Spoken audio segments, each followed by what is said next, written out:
Hello?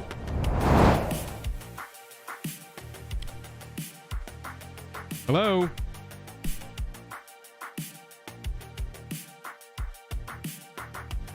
Good evening.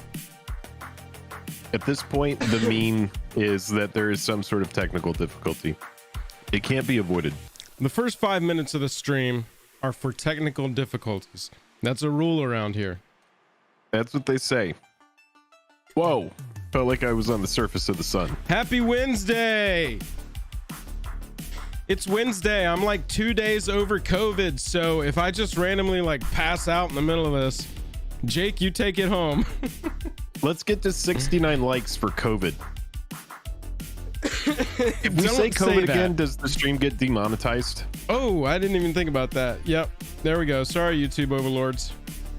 Well, there we go. That's fine. This stream, we're not going to make any money off it, but we're going to have a good time anyway. This stream brought to you by Anthony Fauci and the CDC. Anthony Fauci and the CDC, can they ever make up their minds?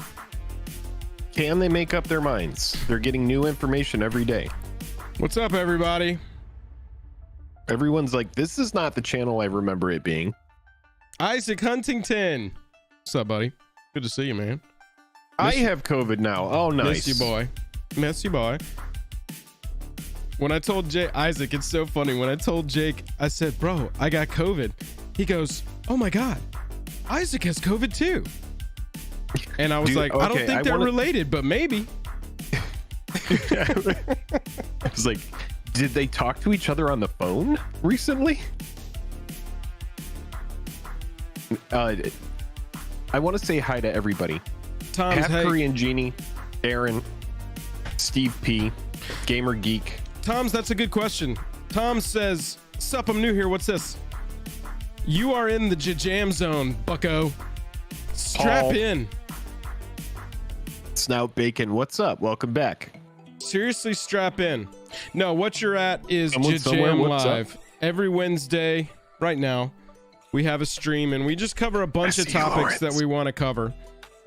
Jake and mine's life is kind of crazy right now, and so MTG tinfoil. It's more fun for us, and I think better for the community, for us to sort of get through a lot of topics in a big stream and work with y'all to make some videos, and then we sort of release those over the next week.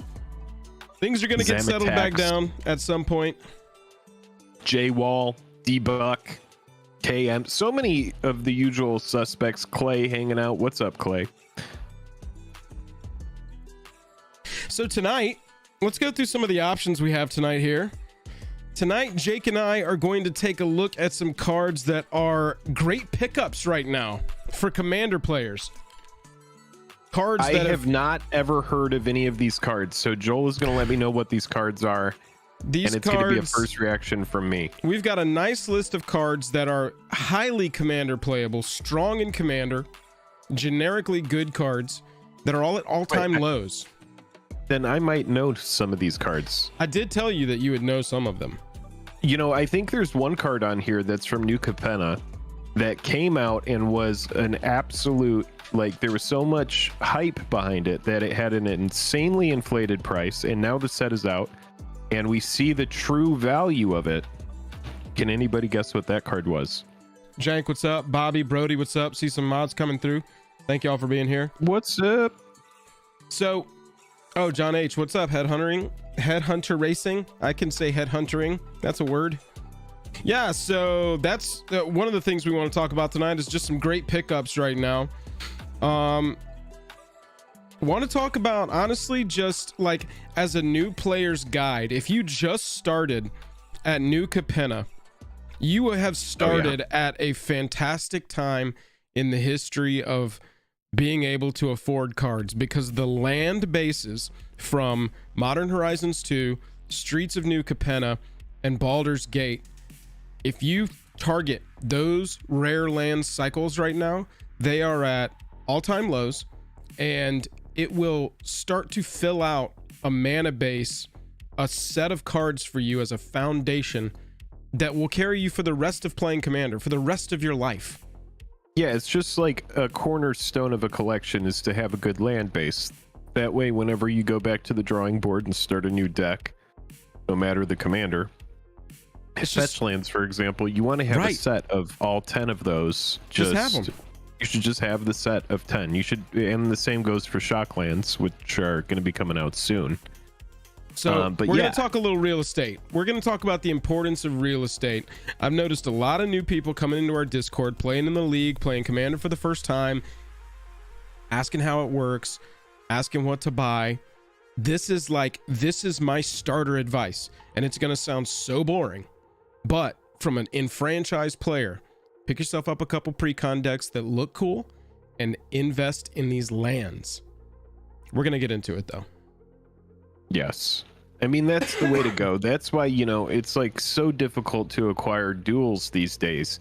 And I remember passing on so many like plateaus and taigas and it was, you trading know, and in those fetch were lands, super... opening up Zendikar booster packs, trading the fetch lands in for like $20 of store credit to get 4 more boosters. Yeah, dude. I mean, it's crazy, like passing on a plateau in 2017 for like $50. And I just remember doing it. I remember looking at those duels. I remember there was a set of lightly played, the full set of revised duels in 2017. And I passed on that set because it was $2,500. And I was like, that's too expensive. And now I would love to go back and buy a full set of duels for $2,500. It's just, I mean, it's wild what a few years will do. That would be a snap buy. Oh yeah, I mean, a full set of duels for $2,500, lightly played, and they all looked really nice. Like one of them even looked near mint. Tyler goes, we try to repress those memories. We've all been there. We absolutely have all been there. Yeah, exactly. So we're gonna talk about some great pickups. We're going to talk about real estate and MTG. We're also going to talk about some of these powerful white cards that have come out of the last couple sets. White has been getting some love, y'all. Yeah, white has been getting some good cards. And essentially, I think that comes down to it's like draw tacked onto a white card. Like seriously. That's what we're like. Yeah, finally. Go get a land tacked onto a white card. Yeah, exactly. And then also we're going to be talking a little bit about. Oh God, why can't I remember what it is? There was one other thing. Once we determine how much time we've got left, because Jake and I both have things to do after the stream tonight. I was going to write my notes, but then I was like, no, I'll just remember everything. I don't need notes. Yeah, that's worked a lot for you, right? That's been a winning strategy. It's not the best. It isn't the best. No problem, Jake. I appreciate you being here. When we get through our topics, though, great pickups, real estate. Oh, we're going to review the Mythics. We're going to review the Mythics. In Commander Legends Baldur's Gate, we got 20-something, maybe 30-something Mythics. I think it's 1 million. I think we've got a couple million Mythics to go through. To go over. And then towards the end, we're gonna do some camera weird. We're gonna do some hyper quick builds, and we're gonna build some of these new commanders, time dependent. Jake is looking sus orange. Maybe my lighting is bad. Give me just a second. Jake turns his light to orange and then goes, "Our skin is just different."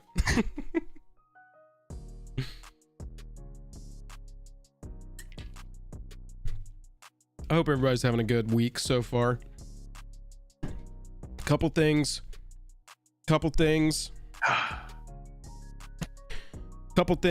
I want to go over before we jump into a little bit better. Yeah, before we jump into some content, couple things I want to go over. Number one, above me and Jake right now, you can see the prizes for our Commander League.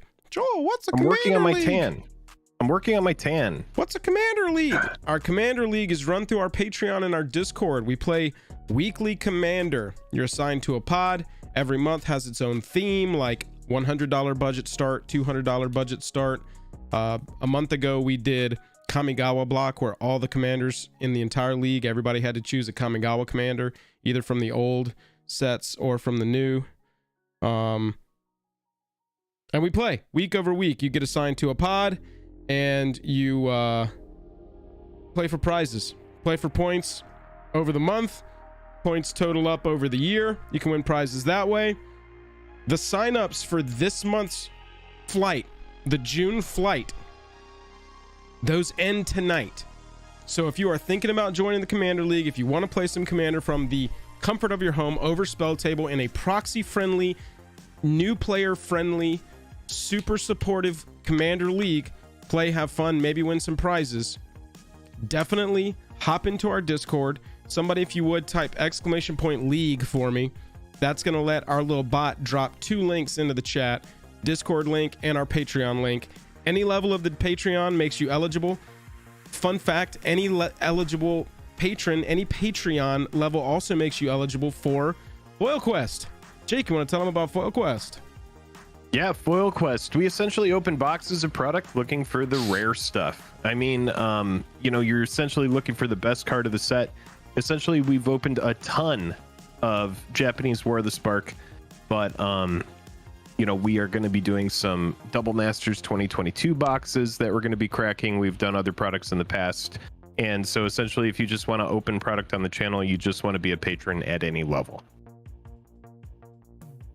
It's a great time. Go check that out. That's the long and short of Foil Quest. It's a lot more to it. There's memes. It's a lot of it takes a while. Pack openings here at Jake and Joel are magic. They aren't typically the kind of thing where you scoop right to the rare.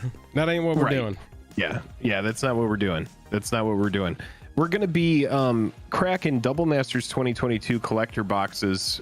We've already put out some feelers around the channel, and so people are interested in opening those. So make sure you're subscribed for the future, and if you want to check out that product.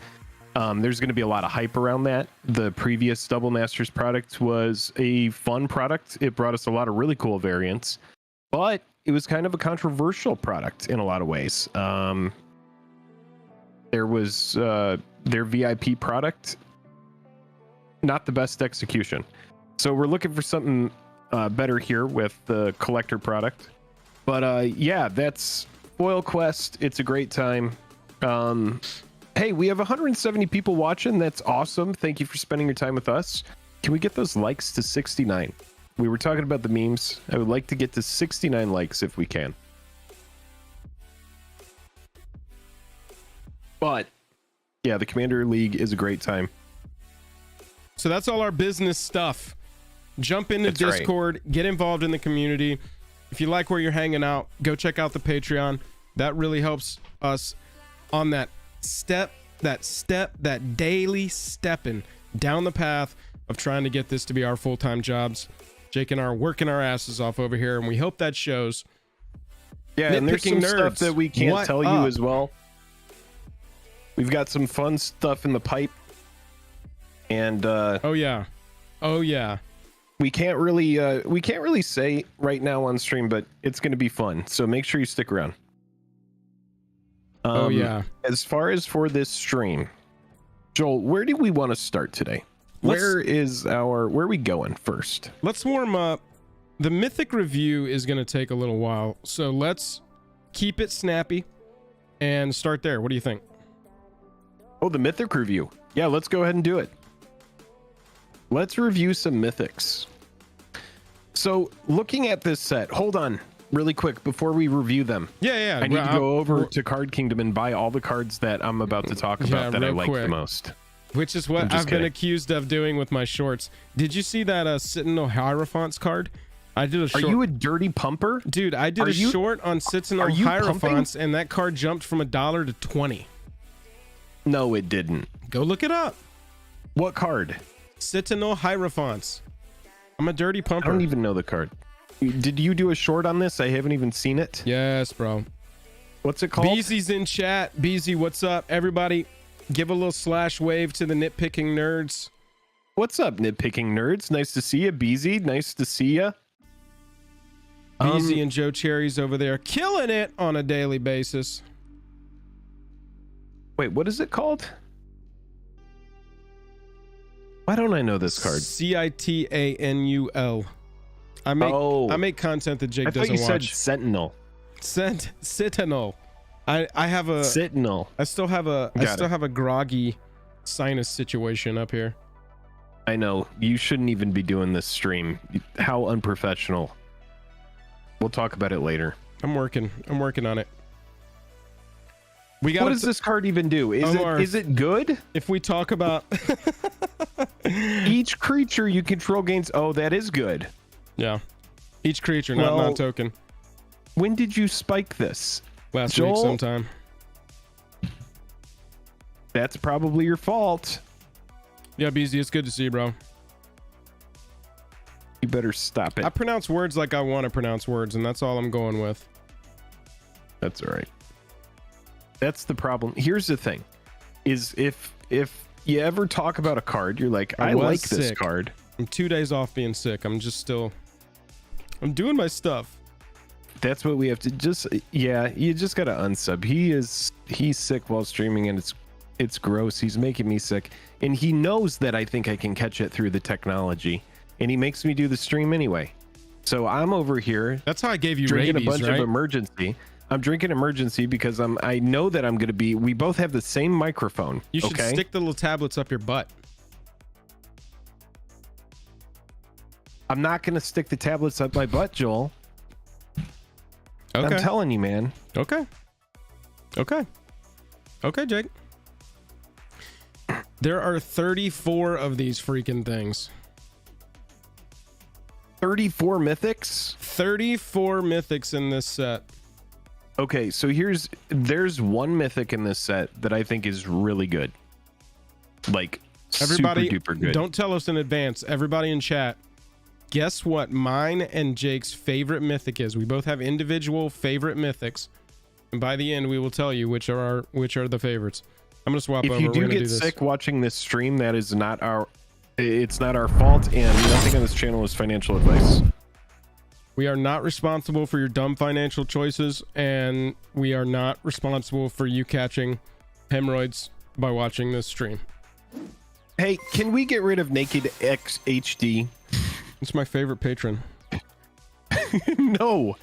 I know that you keep re-inviting this guy to the channel, but I'm over this. Just hit him from the channel. All right, there we go. Lord Nicenstein says, you should start calling each other Joel and Jake. It would take me months to notice. No kidding. Our names are Drake and Josh. That's true. Drake. I'm Josh. Loves the ancient copper dragon. Oh, yeah. The ancient copper dragon is really good. That's not mine, though. I thought you were commenting on my spray tan. Annie has me doing the spray tan now. Bro, that's actually a good name for a brand of spray tan. Ancient Copper Dragon. Ancient Copper Dragon. They're just like, you know what? You know what demographic we've not been able to tap into are nerds. Yeah, dude, we need the D&D fellows coming through. Spray tan to nerds. So what do you want to get today, Jake? So what do you want to get today? Ancient Bronze Dragon, Ancient Copper Dragon, Ancient Gold Dragon? Which shade do you want to go? I'm gonna go Dreadful Warlock Purple. Oh wow, really deep. Okay, I love that. That's my spray tan I'm going with. When I get out of there, I want to look like I just popped out of a box of candy. Joshua says, are you covering the pre-con mythics? No, we are going to cover the main set mythics in this review. We'll be doing we'll have more coverage of that once all those cards are released and in a nice consumable form for us to review. I know they're released. They're not on Scryfall yet.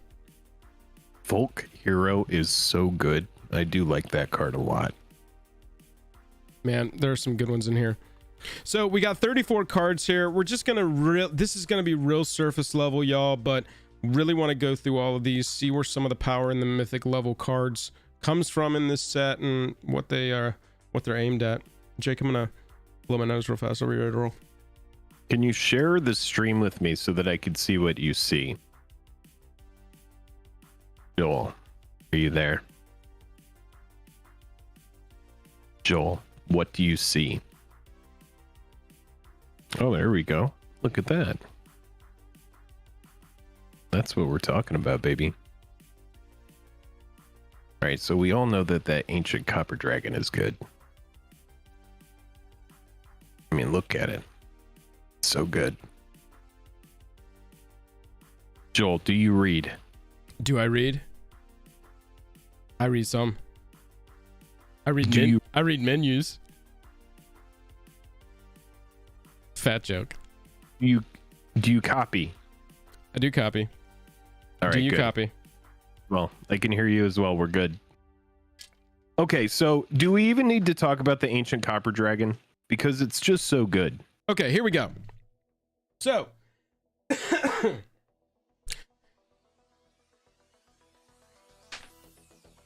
all right, let's take a look at the mythics from Commander Legends, Dungeons and Dragons, Battle for Baldur's Gate. Some companies still know how business is done. We have got 34 mythics to rock through. And Jake, we're starting off with the 5 different ancient dragons.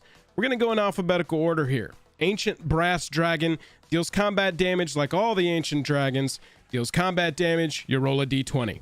The black one has the effect to put any number of target creature cards with total MVX or less from graveyards, not just yours, onto the battlefield under your control where X is the result. I have a feeling we're going to say a lot of the same sort of things about all of these ancient dragons. They are big, they are dope, and they have to connect. And so if you can get them to connect, yeah, you're going to have a bomb time. But if they're not connecting, if it's just a blocked, big 7/6, 7/7, whatever in the air that's getting chump blocked by a spirit, because they ain't got menace or trample, any of them, you're going to have a bad time. Well, thankfully, flying is evasion. Yeah, it does help. Green, when you roll the d20, you put X +1/+1 counters on each of up to 2 target creatures. Ancient Copper Dragon, you're creating a number of treasure tokens equal to the result. That's pretty nuts. Ancient Gold Dragon, insane. You're creating 1/1 blue fairy dragon creature tokens with flying. Actually, probably my second favorite out of all of these. The ancient dragons as it were. And then Ancient Silver Dragon, draw cards equal to the d20. You have no maximum hand size for the rest of the game. Jake, overall, what do you think of this cycle of mythic dragons? Well, I think that what we can see from these, they're all pretty top heavy. They're expensive cards, but they're all very good. They're all pretty busted in their own way. Oh yeah. I think there's something about this set where people were kind of annoyed that they didn't get a lot of big reprints, that they were expecting like big splashy reprints. But the only way that we can get new reprints in the future is to get new cards, right? It's like if you want reprints of good stuff, then good stuff needs to be printed that didn't exist before. I mean, that's what needs to happen. So for sure. I think a couple of these will be breakouts. Which ones do you think will be breakouts? I think, it's easy that the dragon one, create a pile of treasure early, get this out early, protect it, and then make more treasure. Make sure that you find a big win con like a Revel in Riches. I also like that the gold dragon is going wide massively with a bunch of evasion. I mean, like, that's crazy. You're making a bunch of 1/1 blue fairy dragon creature tokens with flying equal to the result. That's like huge go wide. Yeah, I really think that one. So it's a combat damage trigger, right? So you got to think, I'm building this into probably some sort of combat based deck. So which ones are going to really roll well in a combat based deck? Your blue one, not only is it 8 mana, yeah, you get to draw a ton of cards. But I'm looking at like the white one, you're going wide so hard and you want it to get through. So the sort of, like the same thought is there with the deck building. I'm going to be attacking and hoping to get through using equipment and different ideas, ways to get through. And so I want things like Ancient Gold Dragon, Ancient Bronze Dragon to grow my line either up or out. Yeah, I think that's how I see these. Easily you're running, like possibly a Rancor in the deck. That way, whenever something dies, you're getting Rancor back. And right. So that's a way to give, something trample. But there's a lot of different ways to make sure these get through, whether it's some sort of unblockable type effect. But they all want haste. That's the big thing. So for red, you're going to have stuff like Fervor that's going to passively give haste if you want to run something like that. Or if you do have Concordant Crossroads, just give everything haste. But I do think, you know, the Gruul ones are probably going to be the best. Although, you know, like the blue one for 8, you're casting a dragon and then you're getting a passive effect that you're going to have no maximum hand size the rest of the game. I would also like to run some sort of effect if I am going to run something like this, or if I'm going to do some sort of dice roll. It would be nice to have a way to re-roll, but I don't think anything like that exists. You know, maybe in the future something that lets you re-roll a dice, but you could come up short. But if you're rolling a d20, the odds are that you're going to go probably, you know, 5+ on this. I'm going to be happy with on any of these. So if you roll a 20, I mean, that's just nuts. All right, right before we move on to Baylor, just give me 2 seconds, Jake. I just need to check something real fast. I'll be right back. Sorry. Yeah, sounds good. There are plenty of ways, aren't there?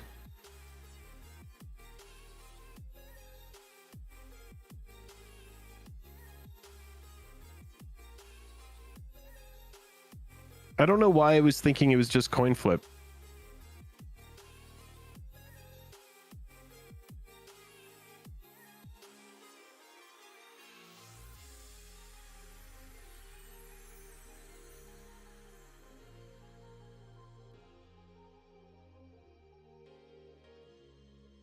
Copper Dragon plus Nagila. That sounds good. Yeah, Copper Dragon plus Nagila, any of the dragons in Kalia, well, any of the dragons that fit into Kalia's colors, obviously, that's going to be a really, really perfect place for these to live. But yeah, let's move on to our Mythic Red Elf Shaman here, Baloth Baratil, Entertainer. 5 mana for a 2/5. It says creatures your opponents control with power less than Baloth's power are goated. Straight up. Whenever a goated attacking or blocking creature dies, you create a treasure token. And then you get to choose the background. Yeah, so it's got partner. Pretty good. I like this. It's a little expensive, but by the time it's coming down, in a deck that you probably have some treasure synergies, this is the kind of thing where raises power up. Use any equipment that say thinking. +2, I'm thinking +3, equipment +0 with this. Yes, that's what I'm saying. I like equipment. Equipment, treasure. That's probably a good way to go here. I mean, at a certain point, you're basically, until you're down to 1-on-1, if you can get Baloth onto the battlefield, raise the power, and protect it, which I know is a lot to ask, but if you can do those things, then nothing's touching you, and everybody's tapped down except for whatever they played that turn. Oh, now Joel's or Mr. Buzzfuzz is saying this is from the commander set, not the main set? Or is this the main set here? This is the main set. Oh, main set. Okay, cool.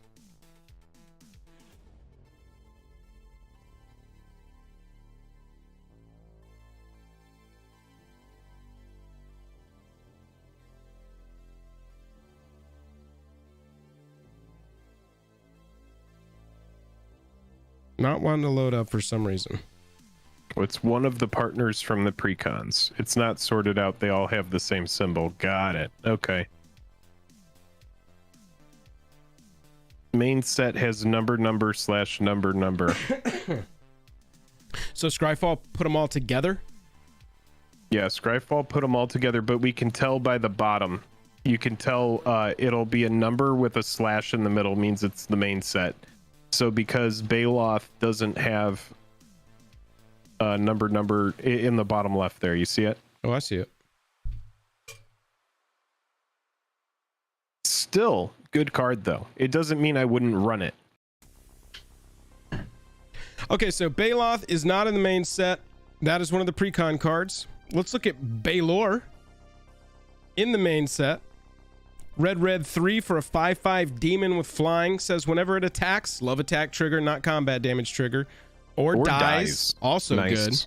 Choose one or more. Each mode must target a different player. Target opponent draws 3 cards, then discards 3 cards at random. Target opponent sacrifices a non-token artifact, or Baylor deals damage to target opponent equal to the number of cards in their hand.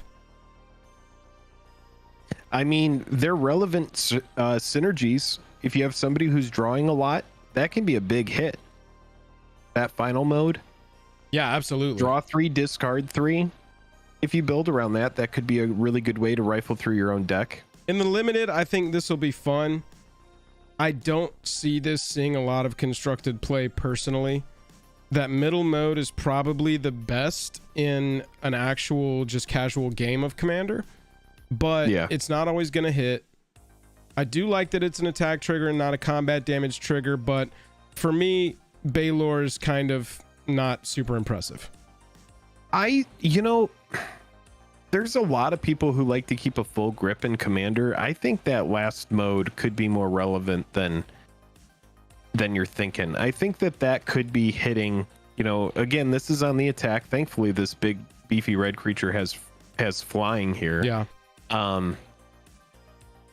But I do tend to agree at $5 it's a little bit expensive, or geez, not $5, 5 CMC, excuse me. MV, it is a little Jake, bit expensive. 5 MV for 5 mana value. So yeah, Baylor kind of untriumphant for me. Yeah. Palumbo 06 with the $10 super chat says, got a chance to playtest the Draconic Izzet precon, very strong with all the new goad support. Ooh, okay, that's cool to know. I bet. Thank you for that $10 super chat. One of my favorite decks is my Marisi Goad deck, and I built it way back, when there wasn't a ton of all this Goad support, and every single time they put that keyword on a card now, that deck gets stronger and stronger. Now, BuzzFuzz is saying forcing people to discard cards at random is strong. I tend to agree. They are drawing and then discarding, but when you are tuning your hand in Commander and you're starting to set up certain plays, having somebody disrupt that can be really annoying.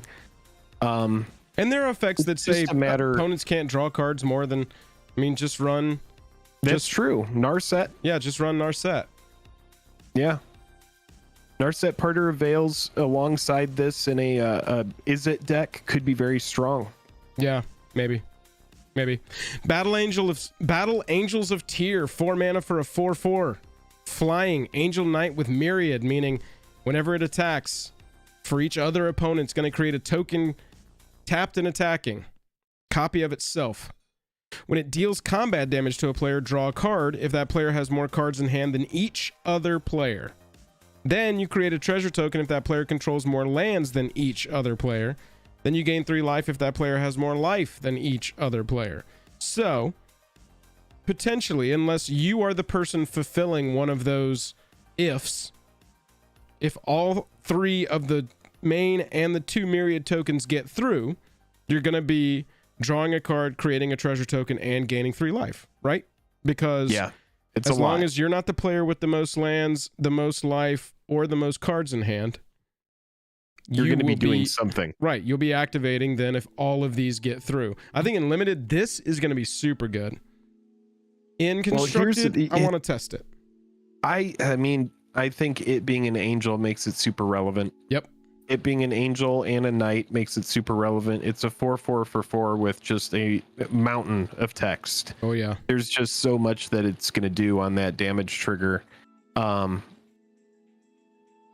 Yeah, I think this will end up being a staple in pretty much any angel deck if I had to guess. If it were on the attack, it would make it insane. Oh, if it was but an I do attack, think it being combat damage is, it's what balances it. It's relevant. It's relevant. Blood Money's a 7 mana sorcery that destroys all creatures, then gives you a tapped treasure token for each non-token creature destroyed this way. Do you run this? Do you run this, Jake? If I'm in treasure, I 1,000,000% run this, because most likely I'm going to be able to ramp into it early and then it's going to pay for itself. So yeah, I would absolutely run it. Board wipe? Let me tell you this, chat. If you're going to go draft this set, if you're going to go play this limited, the first time around, this set was dirtily. Commander Legends 1 is what I'm talking about. Tons of creatures on the ground and in the air. Boards just clogged up. A board wipe like this is so valuable in that limited format. Can't be understated. Can't be overstated. If you can get a board wipe in limited, I mean, that's great. I remember, I think I drafted in Eternal Masters, I got a Wrath of God once, and that was sweet. I am seeing from Harry Saxon is saying this can go into a Negan sack deck as well. That's Absolutely. a good note. That's a good note. Absolutely. Mr. Buzzfuzz in mono black, I would play it as well because black ramps fast. That's true. That's true. If you have Cabal Coffers online, you could just get that going. Oh yeah, real quick. They're kind of Revenant. Yeah, anything like that. The Liliana that makes all of your swamps double. Yeah, triple, I think. And goes searches up swamps as well. Next up, we got Bramble Sovereign. This is one of our reprints in the set, one of our very few reprints. 4 mana, 4/4. Whenever another non-token creature enters the battlefield, you can pay a green and one other, and if you do, creature's controller creates a token that's a copy of that creature. Straight up. Very strong. Very strong. We reviewed this card. Extremely strong. First time in Battle Bond when we saw it for the first time. Yep. This card is great. Dude, imagine passing on $85 Battle Bond boxes. God, that set is just, it's appreciated so much. I think Battle Bond is like $330 a box now or something like that. Yeah. It's just wild. There's so many good cards in it. You have a great land cycle. You get a bunch of really good mythics. Got another legendary creature here that has choose a background. So this is a partner creature. A black and 3 other for a 2/4 orc. Barakos. Now this is not the main set, this one here. Oh, this isn't the main set. Sorry, I clicked on the wrong one. Yep, this is from the precons. Captain Athad. Precon. Moving along to Elminster. All right, here we go. Elminster, the legendary planeswalker that can be your commander. Blue, white, 3 other, 5 loyalty, passive. Whenever you scry, the next instant or sorcery spell you cast this turn costs X less to cast, where X is the number of cards looked at while scrying this way. +2, draw a card, then scry 2. -3, exile the top card of your library. Create a number of 1/1 blue fairy dragon creature tokens with flying equal to that card's mana value. Wow. I'm very medium on it. Not a fan? But it can be your commander, which is cool. Earlier, I saw this. I mean, it has scribe built into it, which is great.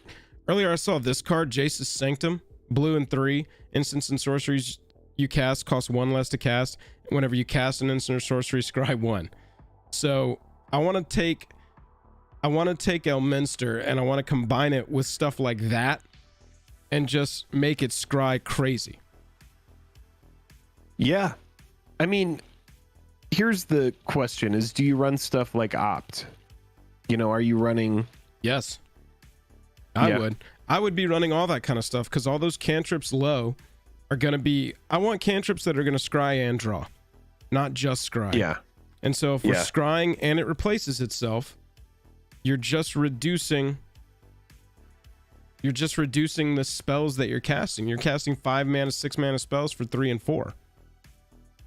I don't know. I'm a little bit medium on it. I might be poorly evaluating the card, but I'm a little bit medium on it. It's 5 mana for 5 loyalty, so the loyalty is good. I mean, it does have some tokens built into it as well, which is pretty sweet. You just have to have good mana value up there. But if you are scrying, then you should be able to set up what's up there. So that's what I'm thinking. Yeah. I might be wrong. Elminster comes out.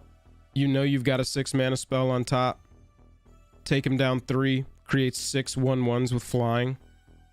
Suddenly you've got a pretty well protected Elminster. That's one that I want to brew with. What would be sweet is if it said you may sacrifice 3 fairies until end of turn, cast a card exiled with Elminster until end of turn. They should have made you a designer. Doesn't say that. They should have made you a designer. That's my only problem is, say you get something big and splashy up there, you're like, okay, well, this is a high CMC, but I want to go ahead and exile it to make a bunch of fairies, and now instead of playing this big splashy spell, you're exiling it to make stuff. I don't know, but then you also want to run like scry cards so that you can scry a lot. I don't know. I think it's an interesting, tricky, wizardy balance. Yeah, I think so. someone will be able to run it to great effect, and I'll look back and be like, well, that's why I am not a professional MTG player. Speaking of Elminster, we've got Elminster's Simulacrum. Instant speed 6 mana spell. Speaking of 6 mana spells that you could scry away. For each opponent, you create a token that's a copy of up to one target creature that player controls. Oh, this is very strong. Instant speed. This looks like a sorcery to me, but it's got instant speed. I mean, this is insane for blocking. Right. This is insane for,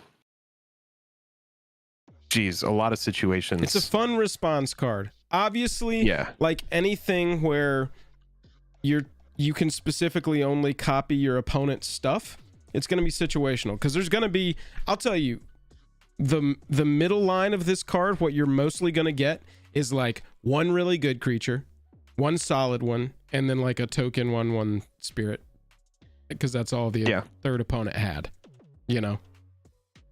And Cordero is saying you can copy a commander as well. That's something that you're likely going to be able to do. So depending on if that commander works with your deck or any kind of synergies that you have built in. Now, someone needs to remind me, how will this work with ETB effects? Are you getting an ETB on a copy? I don't think you are, right? You create a token. Yeah. It ETBs. Oh yeah, because the token enters the battlefield. Correct. Right. So it's going to be good for certain ETB effects. You know, you might have somebody with like an Eternal Witness on the battlefield. You want to copy that. And yeah, I see some people in chat. Yeah. David Armstrong talking about they could sack that creature in response. Okay. I'm going to create a token of your best creature, and in response, you're going to kill it for me. Deal? Right. That's fine with me. Yeah. I mean, that works. Let's get it going. All these are in our precons. Next up, we've got Font of Magic. This looks like an Elminster card. 4 mana for an enchantment that says instants and sorceries you cast cost 1 less to cast for each time you've cast a commander from the command zone this game. So you're looking like partners, early right? on. Dude, early on for me, I was talking about there's a card in this set that I like a lot. And this is it. Font of Magic. This is the card. Yeah, I love this card so much because I would build it into a deck where, you know, maybe a low to the ground commander I expect to die a good bit. And it's going to make all my board wipes cheaper later. It's going to make any instant or sorcery I cast cheaper later on in the game. That's going to be, I mean, very, very strong, I think. Even though it costs 4 mana, you're not getting anything the turn that you play it for 4. Right. I think there's a deck that absolutely wants it. I think it's very good. Partners. Obviously, you want to look at partner decks for this to really maximize partners or backgrounds, because you're going to have they both count as your commander in the command zone. So if you cast your background more than once, that's going to count towards Font of Magic here. This is the kind of enchantment that, you know, it's either going to do little to nothing or it's going to blow the game out for you. And yeah, so, I think I see someone saying Rograk Storm. Right? Yeah. It is pretty good with partners. That's a good note. Yep. I think it's where it really shines. From the set, we've got Karlach, Fury of Avernus. 5 mana for a 5/4 Tiefling Barbarian. Whenever you attack, if it's the first combat phase of the turn, untap all attacking creatures. They gain first strike. After this phase, there's an additional combat phase. So we get a little seize the day, except on a creature.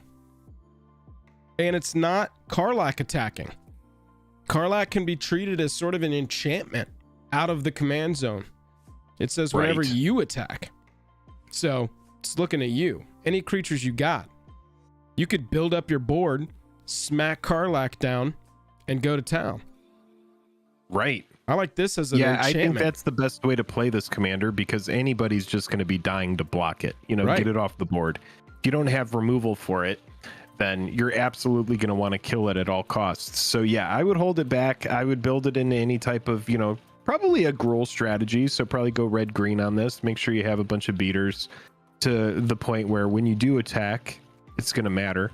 But I think in any go wide, go big with red, this is going to be a really strong commander. I think it's good. Love that I they like give to him choose first the strike. background too. Yeah, for sure. I mean, this as a partner-ish commander, because you get to also choose a background, kind of cool. Right. Have two. Again, I'm gonna treat Karlach like an enchantment out of the command zone. Give you this cool attack trigger ability. Run another enchantment with your background out of the command zone that's also geared towards combat decks.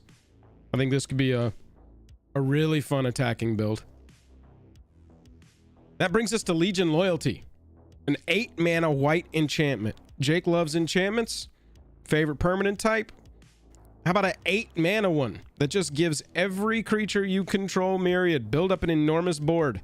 31-1 soldiers. Then when you attack with those 31-1 soldiers all at me, they also go at opponent 2 and opponent 3. Because they all get token created. What's that Mardu general that loves replenish type effects? That's where I would run this. I think that this is... It's very medium to me. 8 mana is a lot. The effect is big. I know you're talking about. Return an enchantment from the graveyard to the battlefield, or sack an enchantment or something. Yeah, so I would be running stuff like Faithless Looting, Tormenting Voice, pitch this away, run stuff like Captive Audience, other big monster enchantments, run Replenish, get this in the graveyard. No, it's not this guy. It was Commander Legends 1. I know. I'm just saying, yet again, here's another card that works well with Ishin, being Combat Harmonicon. Permanent. Ridiculous. Permanent. Yep. So good. Gen. That's it. Mr. Buzzfuzz has it. I would run that with Gen. Yeah. Sack an enchantment, return target enchantment from the graveyard to the battlefield. Yep. Yep. And so I'd figure out a way to...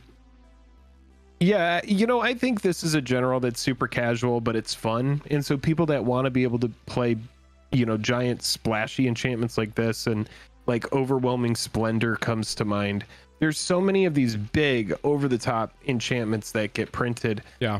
I think that this is too top heavy to be super relevant. I might be wrong, but 8 mana just doesn't seem very competitive to me in white. How about 8 mana in green? That's a little more relevant.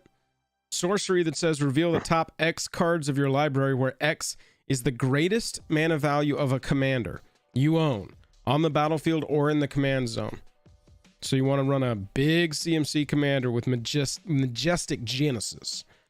You may put any number of permanent cards from among them onto the battlefield. Hint, run this in a deck where you mostly have permanents in the deck, and then the rest go on the bottom in a random order. I mean, this is a sorcery that does something, right? Yeah, but I mean, what commander is commander color green CMC greater than or equal to? I mean, let's go 8 for 8 mana. Let's go down 8 cards for 8 mana. So CMC is greater than 8 mana. EDHREC rank. You got Zakama. Galta would be fun for this. Maelstrom Wanderer, Zakama. That'd be super cool. Oh yeah, Dragon. Dragon. Yeah, it has some application. Yeah. Carador. Ooh, Carador. It's kind of cool. Now see, that's the kind of trick you want with cards like this. Backdooring the mechanic, because Carador reduces itself, but it's still a huge CMC creature. I actually really like this in Carador. It's just another very expensive spell. Carador, you're running basically all creatures, right? Or mostly creatures. And so you're gonna go dig down 8 mana, 8 cards, put all the permanents onto the battlefield straight up. Yeah, could turn. I think it's really good. Yeah, I think it's really good. It reminds me a little bit of Dread. Will you type in Dreadbridge Chant? Yeah. I don't know why, but it's kind of reminding me. This is choosing a random card from your graveyard and putting it onto the battlefield. Oh, never mind. I'm thinking of a different card. Yeah, that's very different. Majestic Genesis is the kind of card where you want a high CMC commander like Carador that can also... it just works so well in that deck. You ramp it out really fast. It's 8 mana, but in green, it's not going to take you long to get to 8 mana. like this is a spell I want to play early. I want to get this out there ASAP. You know, my entire game plan, if this is in my opening hand, I'm just going to be ramping 8 mana as quickly as possible. Save the other stuff in my treasure, hand. I would run this. If I'm in colors that support treasure, if I'm in like a red green, you know, and I've just done a dockside or something like that. That's the thing though, is like a lot of the treasure is outside of those colors. So, I mean, red has good treasure support. Yeah. I don't know, kind of medium on it, but I do like a big sorcery that when you cast it, it does something. Absolutely. Puts permanence onto the battlefield. Is strong. Another commander, Planeswalker here. We saw this in early previews, but we'll look at it real quick. 4 mana for 3 loyalty. ETBs, and at the beginning of your upkeep, you create Boo, a legendary 1/1 red hamster creature token with trample and haste. Jake can always talk about how much we like Planeswalkers. If you're going to run a Planeswalker in Commander, it's already going to be kind of, you know, powered down from what it is in Constructed. But if you are going to run a Planeswalker in Commander, we like ones that can create a body to protect it. And this one does it without any investment into the card itself. You just play it. When you play you just get a new hamster. You get the hamster. You play it, you get the hamster. If your hamster dies at the beginning of your upkeep, you get it back. You don't have to tick down. You don't have to tick up. The +1 puts 3 +1/+1 counters on it if it's a creature with trample or haste. And I love that that's permanent growth. A lot of times that would just say gets +3/+3 till end of turn. Something like that.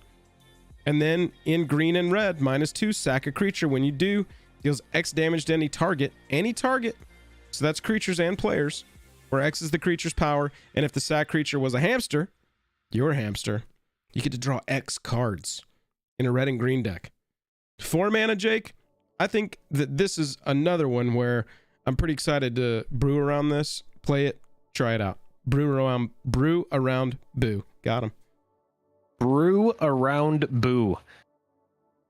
It has a token that protects it, which is strong. I like it, man. It has draw built in. It has direct damage built in.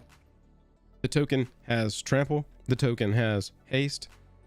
It can become a 4/4. It has good counter synergy as well. Yeah, I think there's something here. I do. Yeah, I like that. Proliferate strategies built into Minsc and Boo. Not only is it helping you with your Planeswalker side, but it's also helping you with your hamster side. I think that one's got some play. I'm excited to build that one. Oh, someone said pick up the Grand Prix Goblin Guide promos while they're well under $10. Nautilus Ship. Nautilus Ship's a 4 mana 5/5 vehicle with flying. Enters the battlefield, you exile target player's graveyard. Straight up. Sorry, Carador deck. I have Nautilus Ship in my deck.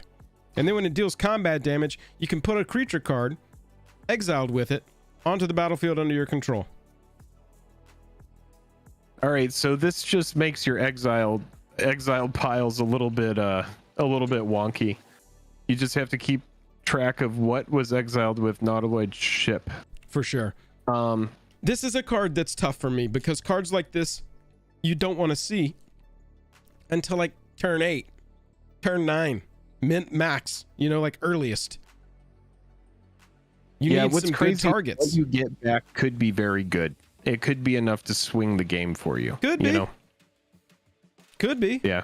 Or it could just be some, you know, nice toolbox creature that lets you get something back from your graveyard or something. There's versatility implied with this card, which is good. Yeah. When free stuff is always good.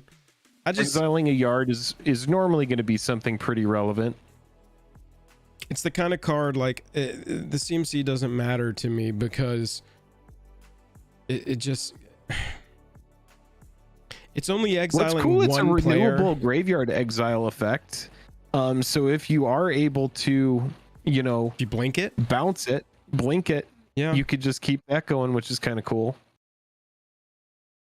Yeah. I could see that. Does Crystal Shard return a creature? It does, right? Yeah.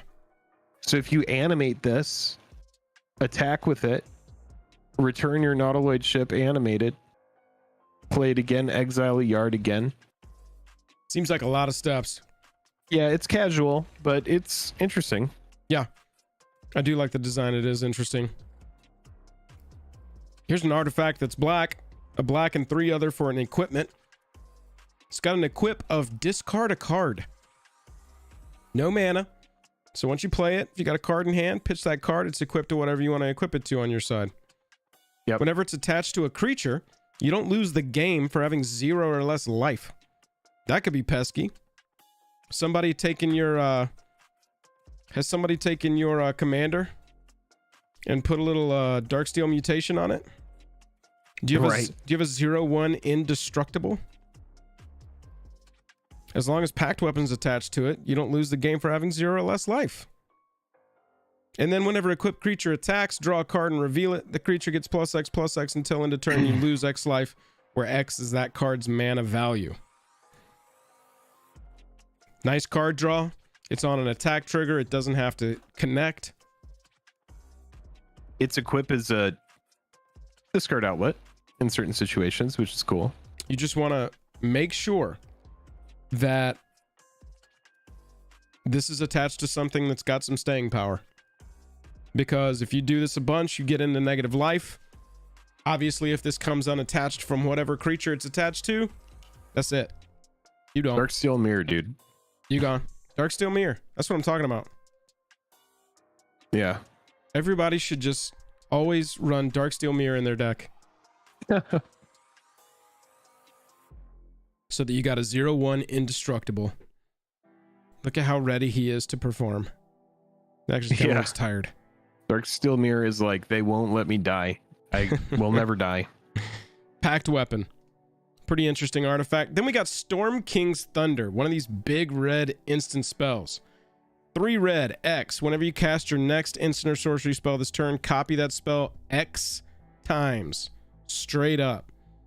So you cast your instant or sorcery, you spend 5 mana, you copy that spell twice. Yep. Any treasure deck. I like how any deck with I treasure. like now how any big CMC spell, we're just like, oh, this goes well in a treasure deck. Yeah. I mean, the art is amazing. The art is really good. So many copy shenanigans running around. 5 mana at instant speed to copy it twice. Not bad. The going rate for copy a spell is 2 red, right? So if you got two times, you a little bit over, but you're also paying the mana for it to be instant speed. And if you can figure out a way to get that instant or sorcery cast for free or for cheaper through like Foretell or some kind of free casting mechanics, sure, then you got, 6 mana, 7 mana to spend on this. Copy that 3-4 times. I'm thinking about, good 1 mana removal spells, something like a Swords or something like a Path to Exile. Yeah. And you're able to reverberate that Bunch of times. A lot. Oh, yeah. Yeah. Even if you're just casting Go for the Throat. Right. Yeah, anything big mana would want this, I would imagine. I don't know. I'm kind of medium on it, but it's pretty strong. It's not really your kind of card. It's not really my kind of card either. But I do know that Storm players, this is the kind of thing they look at and their eyes get big. Oh yeah. I mean, yeah. Our third MTG Gaming Bob says Jessica's will. Right. Yeah. I copy Warp World 4 times. Yes, that's the life we're trying to live. That's when you hear my car out in the parking lot go whoop whoop because I've just pressed the button to crank it because I'm about to head out. Well, we're actually going to talk about Tasha. Our third commander Planeswalker, Tasha the Witch Queen. A black, a blue, 3 other for a 4 loyalty. Passively, whenever you cast a spell you don't own, create a 3/3 black demon creature token. +1, draw a card for each opponent, exile up to 1 target instant or sorcery from that player's graveyard and put a page counter on it. And then -3, you may cast a spell from among cards in exile with page counters on them without paying their mana cost. Well, what's cool about this is the page counter makes sure that each Tasha, the previous version of it, doesn't matter. So if it gets removed and stuff, there's stuff with page counters on it. So that's good. I think it's good. You're able to target specific cards with the effect. You're not getting something random. Yeah, it's just versatility. It's a toolbox card.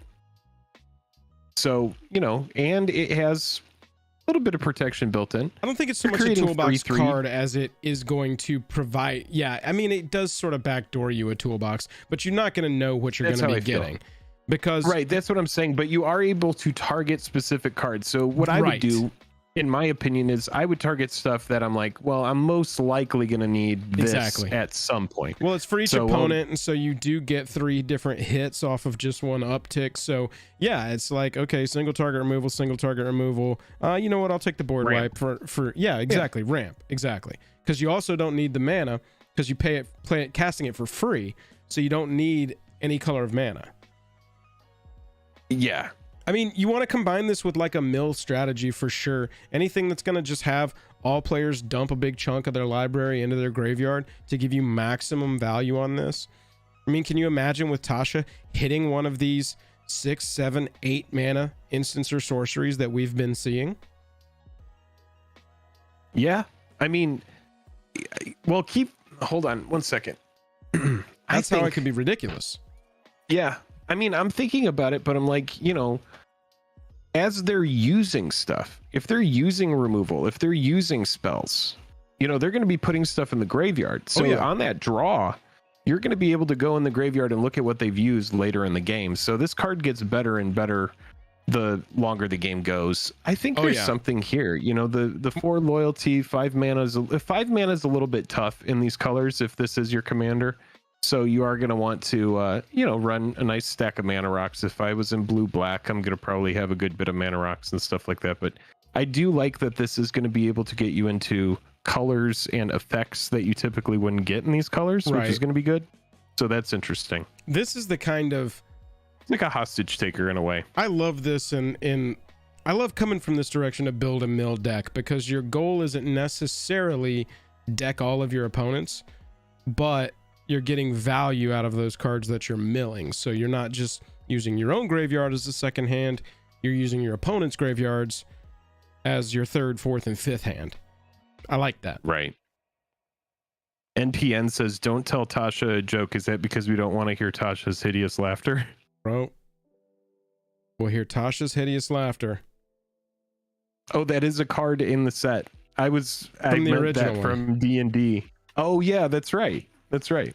Each opponent exiles cards from the top of their library until that player's exiled cards total mana value 20 or more. Yeah, you're definitely running Hideous Laughter in Tasha the Witch Queen. Yeah, we have a sorcerer in our campaign that runs that spell in D&D as well. We got 2 more from the set, 2 more mythics from the set. Vexing Puzzle Box is an artifact. It's a puzzle box. That's that's a thing. 3 mana artifact. Whenever you roll 1 or more dice, put a number of charge counters on Vexing Puzzle Box equal to the result. Tap it, add a mana of any color, roll a d20. Tap it, remove 100 charge counters from it. Search your library for an artifact, put it onto the battlefield, then shuffle. Well, it is one of the best ever 3 mana value mana rocks. Free Blightsteel Colossus. What artifact are we searching for out of this? I mean, there's a lot of really good artifacts that are high mana value. Go get your Darksteel Forge. Go get your reactor. Work towards winning a game. Go get your forge. Now suddenly everything's indestructible on your side. Citadel. Oh, Bolus's Citadel. Yep. That's what I would get. Bro. That's a piece of your combo win there. Now the thing is let's keep in mind it's gonna take a minute to get there. Well, I mean, reckon probably about 7 or 8 uses of this. It's a mana box that charges itself up, and I think you're really only running this if you're if you've got a dice rolling deck, and that's what you're doing. Well, the dice roll is built into the card, but yeah, if you are able to build it into a dice rolling deck, then yeah, it's really going to thrive there, and you're going to get there a lot quicker. Nitpicking Nerd says search for Phyrexian Metamorph and clone it. I like that. Great henge. That's a good one. Go get your shapeshifter. Anyway, Mythic artifact, Fun. mana rock, 3 mana rock. I like that it synergizes with some of the mechanics. I need to issue a correction. This does say exiles cards from the top of their library. We do want them milling into the graveyard. Thank you, Brandon Medin, for that correction. Sucks that the card with Tasha on it is not synergistic in the Tasha deck. That's kind of strange. But what can you do? Moving on, last one, and it's one that we've seen. Volo Itinerant Scholar. A blue and 2 for a 2/3 human wizard. When it ETBs, create Volo's Journal, a legendary colorless artifact token with hexproof.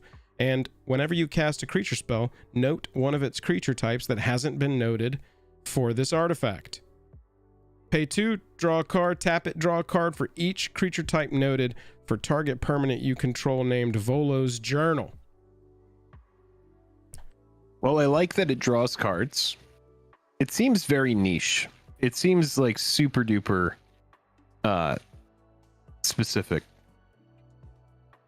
I like that the token has hexproof.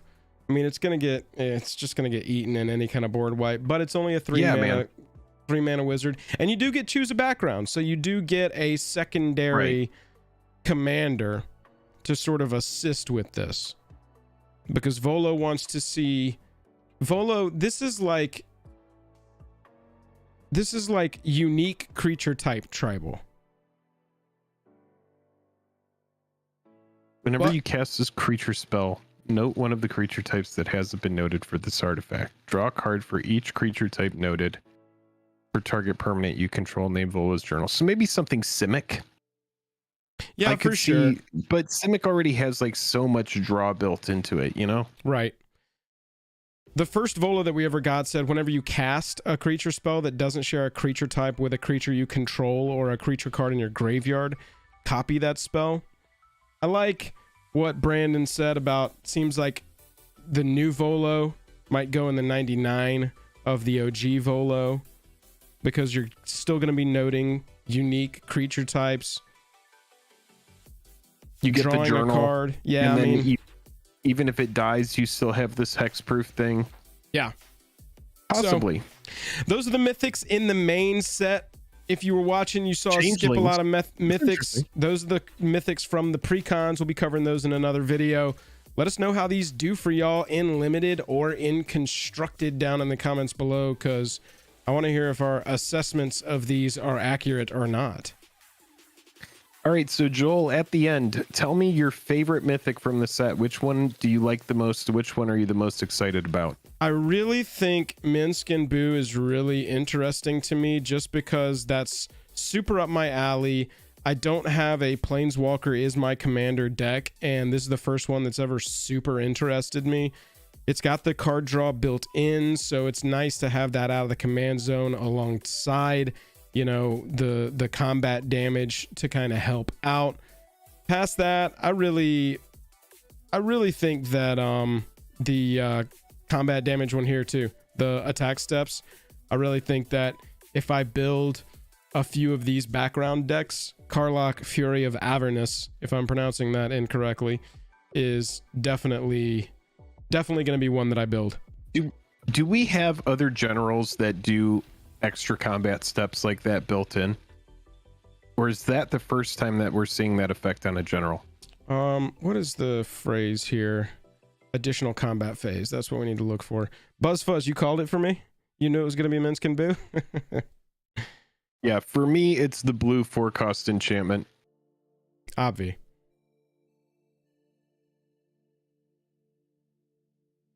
Oh, Godo. That's right. Godo.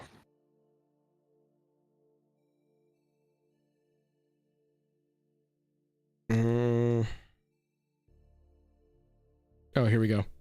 Morog. Ryu if it's samurais or warriors attacking alone.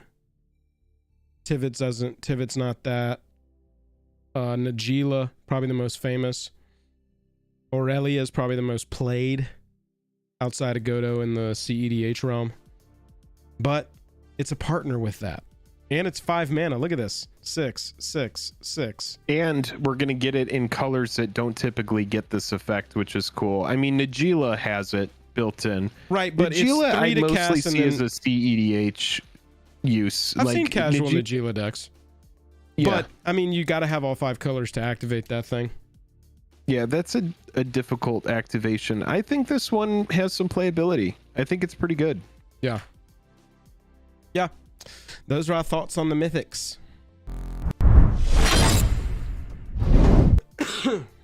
Oh, excuse me. That's the one time I have not muted on my coughs.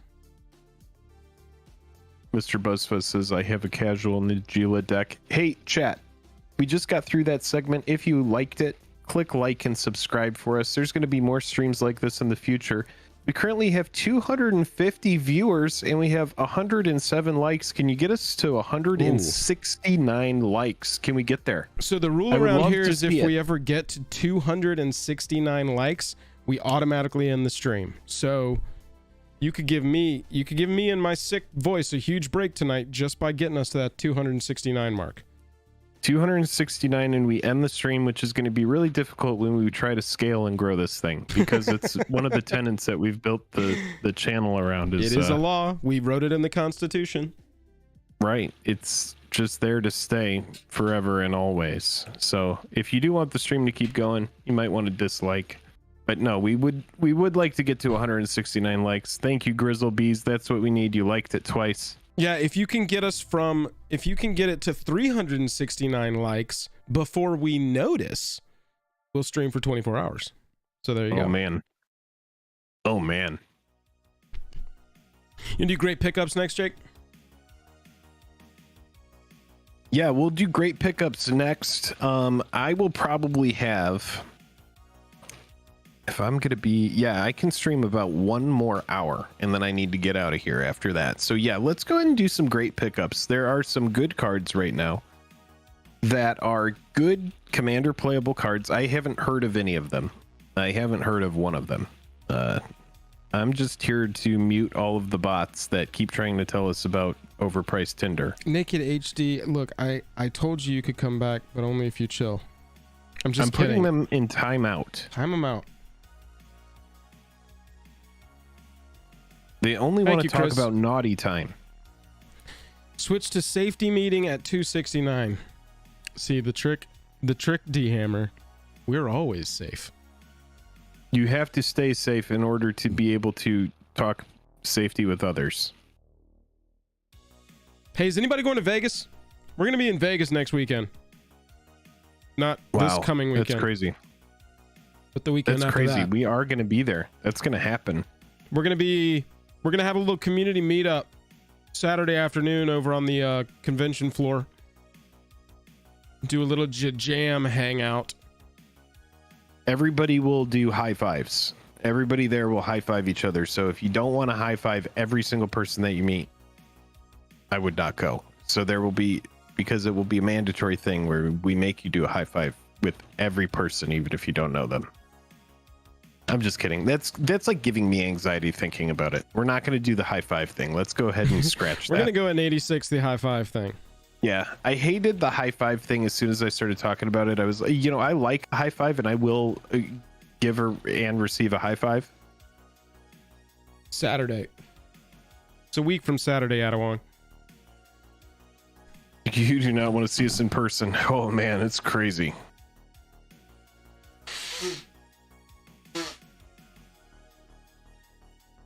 I'm going to wear my Edgar suit. Your Markov suit? My Edgar suit. Edgar? Like Robert Eggers? My Edgar suit from Men in Black 1. Oh, my headband. Need sugar. More. That guy? More. You talking about this guy? friend of mine came in here, a dead man, brought a cat. It's very precious to me, like a pack. Yeah, that guy. Exactly. I don't know why I developed a good impression of that guy asking Tobias Funke for the cat. But for some reason it just always stuck with me. It's really good.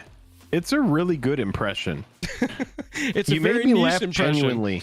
You made me laugh genuinely. When do I use that impression? When do I ever use that impression? I don't know, but it was really good, and you should use it more. More sugar. Here's my impression of the cockroach being inside Edgar from Men in Black. Wait, before he does this, I need somebody in chat. Will somebody in chat find out if Vincent, what's his last name? D'Onofrio. Yes. Will somebody look up if he got nominated for that performance? I'm pretty sure he did. I'm pretty sure that he got some sort of nomination. Can we get to 169 likes? We're sitting at 155. We're so close. Time to pivot your channel's focus. I want to figure out. All right, Joel, let's do this. Let's do this. I want to hear this impression. A man came in here earlier. A dead man. He was a very dear friend of mine, and I believe he had an animal with him. A gift I gave him, a pet cat. It means worlds to me. Not like a pack. This is good. How was that? Was that pretty good? It's really good. It brings me joy. It brings me joy. All right, where are we at? We're over. Weirdest thing we've ever streamed. Here, what we need to do is we're going to talk about some commander cards that have a good price right now. Great impression, but turned me on for some reason. It's okay. I get that a lot. Just control it. I get that a lot. Just control that. All right. Let's do a little swap over here.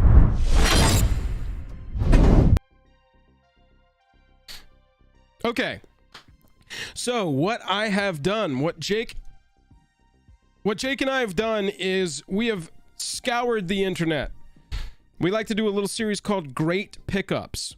What we do is we look for highly playable commander cards, whether generically good or even really good in niche uses, like a tribal card or something like that. And we look for these cards that are currently or recently at their all-time lows. And so for, longtime commander players, you're already going to have a lot of these cards. You picked them up here or there. But if you're trying to build a collection, these are the kind of cards that I think are going to do very well for you play-wise over the long term. This is not like spec these. We're not talking about go buy these because they're going to double in price. We're talking about exactly like Jake said. These are low risk, all-time low, excellent commander cards. And Jake, the first one I want to start with. Are these all-time lows today? Most of these are recently at all-time lows. Oh, Scroll Rack hits all-time low. So what's funny about Scroll Rack is Scroll Rack was a card that when it was spoiled, this is one of the big hits from Commander Legends. It came out of the gate at $50 when previewed, immediately dropped, and then came right back up to around $30 to $40. I've never heard of this card. You got to tell me about this card. Scroll Rack is a 2-mana artifact. You pay 1, you tap it. You can exile any number of cards from your hand face down, put that many cards from the top of your library into your hand, then look at the exiled cards and put them on top of your library in any order. So you're able to continuously dig through the top of your deck so that you can have access to cards further down in your library. Recently, May 20th, 2022, this is at an all-time low of $15. I want you to notice up here that the foil is like $21 because it was a Commander Legends foil, and it's probably bent so far around that it wraps back around on itself and creates a pocket Scroll Rack universe. Wait a minute. What you're telling me is if it folds in half, we will be able to create a separate space in time. Yes. It's like that old commercial where they tied a piece of butter buttered bread to the back of a cat and then dropped it because butter never buttered bread never lands face down and cats always land on their feet, and then the whole thing just starts spinning and they create a little engine. That's how bent the Commander Legends foils were. Scroll Rack is a little bit more of an advanced level of play card. Like a starting out Commander player is not going to be able to use it very effectively, but with some practice, I believe in you. And please believe me when I tell you this is a pretty powerful Commander card. That's going to go. It is a very strong card. I was joking when I said I had never heard of it. I just wanted you to explain it for some of the folks who had. So I definitely think that it's very good. Scroll Rack is an excellent pickup right now. Also, at an all-time low is the Commander Legends version of Staff of Domination, another artifact that can go into most any deck, generically good.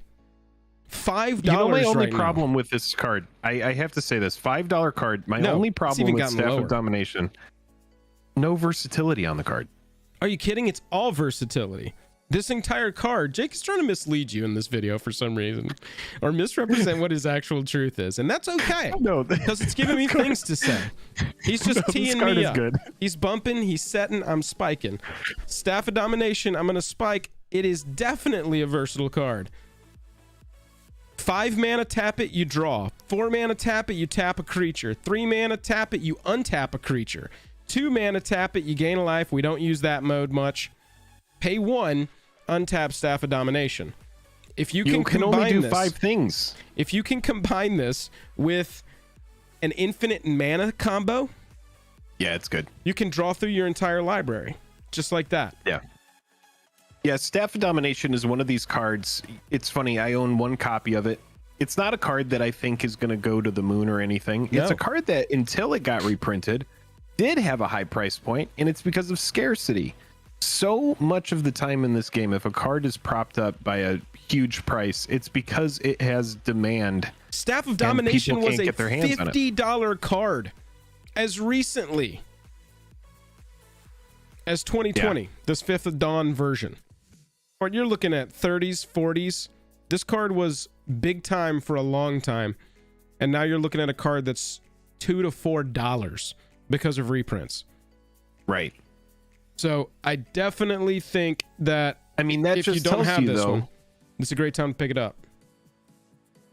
But it also has to do with that converted mana cost, Yeah, absolutely. Oh, is the stream over? Did we hit? Oh, 169. No, 269, and we end the stream. Yeah. 169. That's when we just do thumbs up for that. Just a thumbs up and a nice, baby. The next card that I think is an excellent pickup right now is Oracle of Moldiah. We're looking here at the Zendikar version. I just wanted to show this version to show you that this was a over $40 card. Yep. Now it's $17 because of the Jumpstart reprint.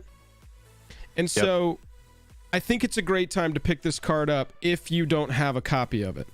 I also want to caveat that because this one can be reprinted pretty much at any time. There's nothing tying this besides the words Moldiah, I guess. Bro, like double Masters 2022. Right. Like I could see this getting a 2XM 2022 reprint. And the reason is because it does do an additional land. So it fits with the doubling theme.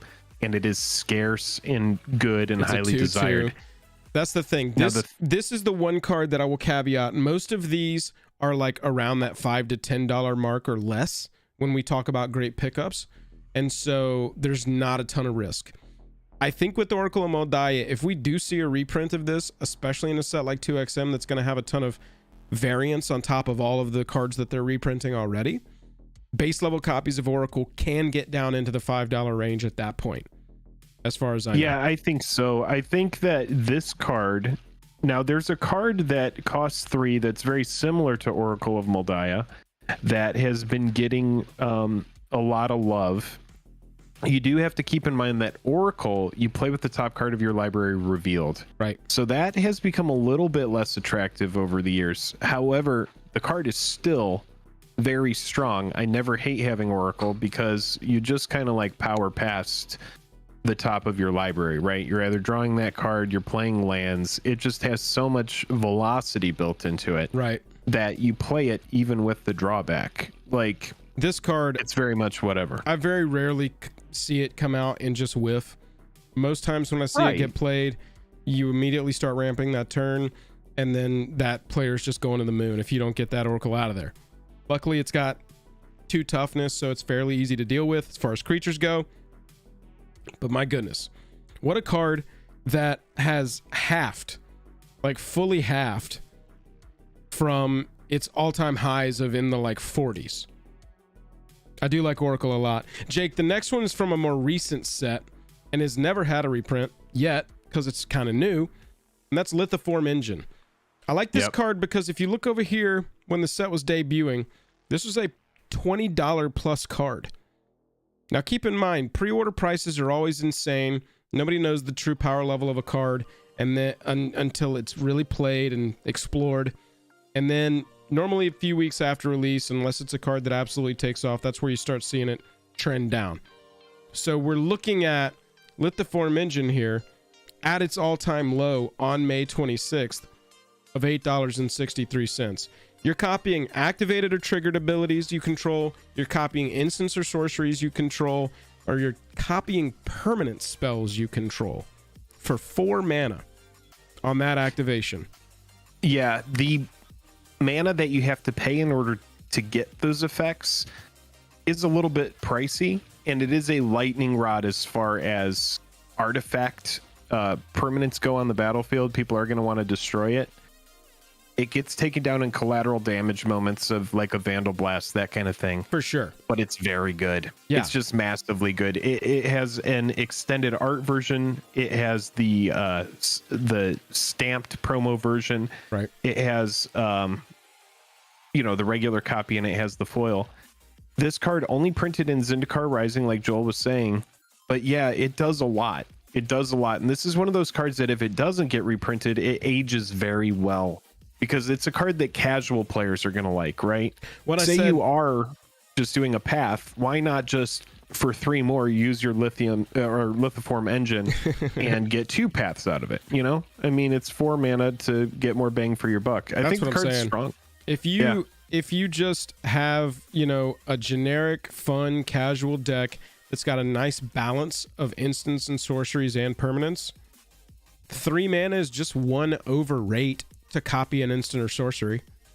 Just 1 over. My question is it win more, or are there certain decks that absolutely need it? Is it one of those cards where it's like you get down to final cuts and you go, do we need Lithiform, or am I just trying to get more out of the deck?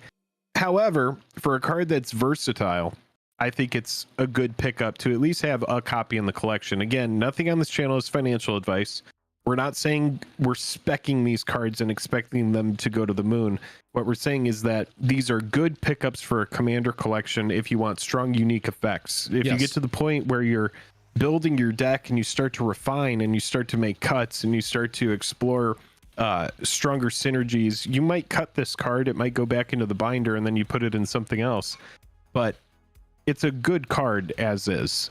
That's what I like about it. And it's not specific to any like specific set mechanics. Sometimes you have a big mythic come out in a set and it's like it's an energy card, right? Whenever you get a bunch of energy, you get to spin the wheel, and when there's 2 sides, there's 2 sides to that coin as well. Jake, is Lithiform Engine is a named legendary artifact from this plane, from this moment in the story of that plane. And so when you talk about reprintability, I think it's a little lower than your average card because it's going to have to be reprinted in a set like Double Masters. Not saying it's going to get reprinted because this set, Zendikar Rising, is, I don't think, up for reprints yet. Still kind of new. But it does have a little reprint protection in that it's a named thing, legendary thing from that plane. So it's not just going to pop up in any old set. I think Lithiform Engine's fun. It pop up in like a...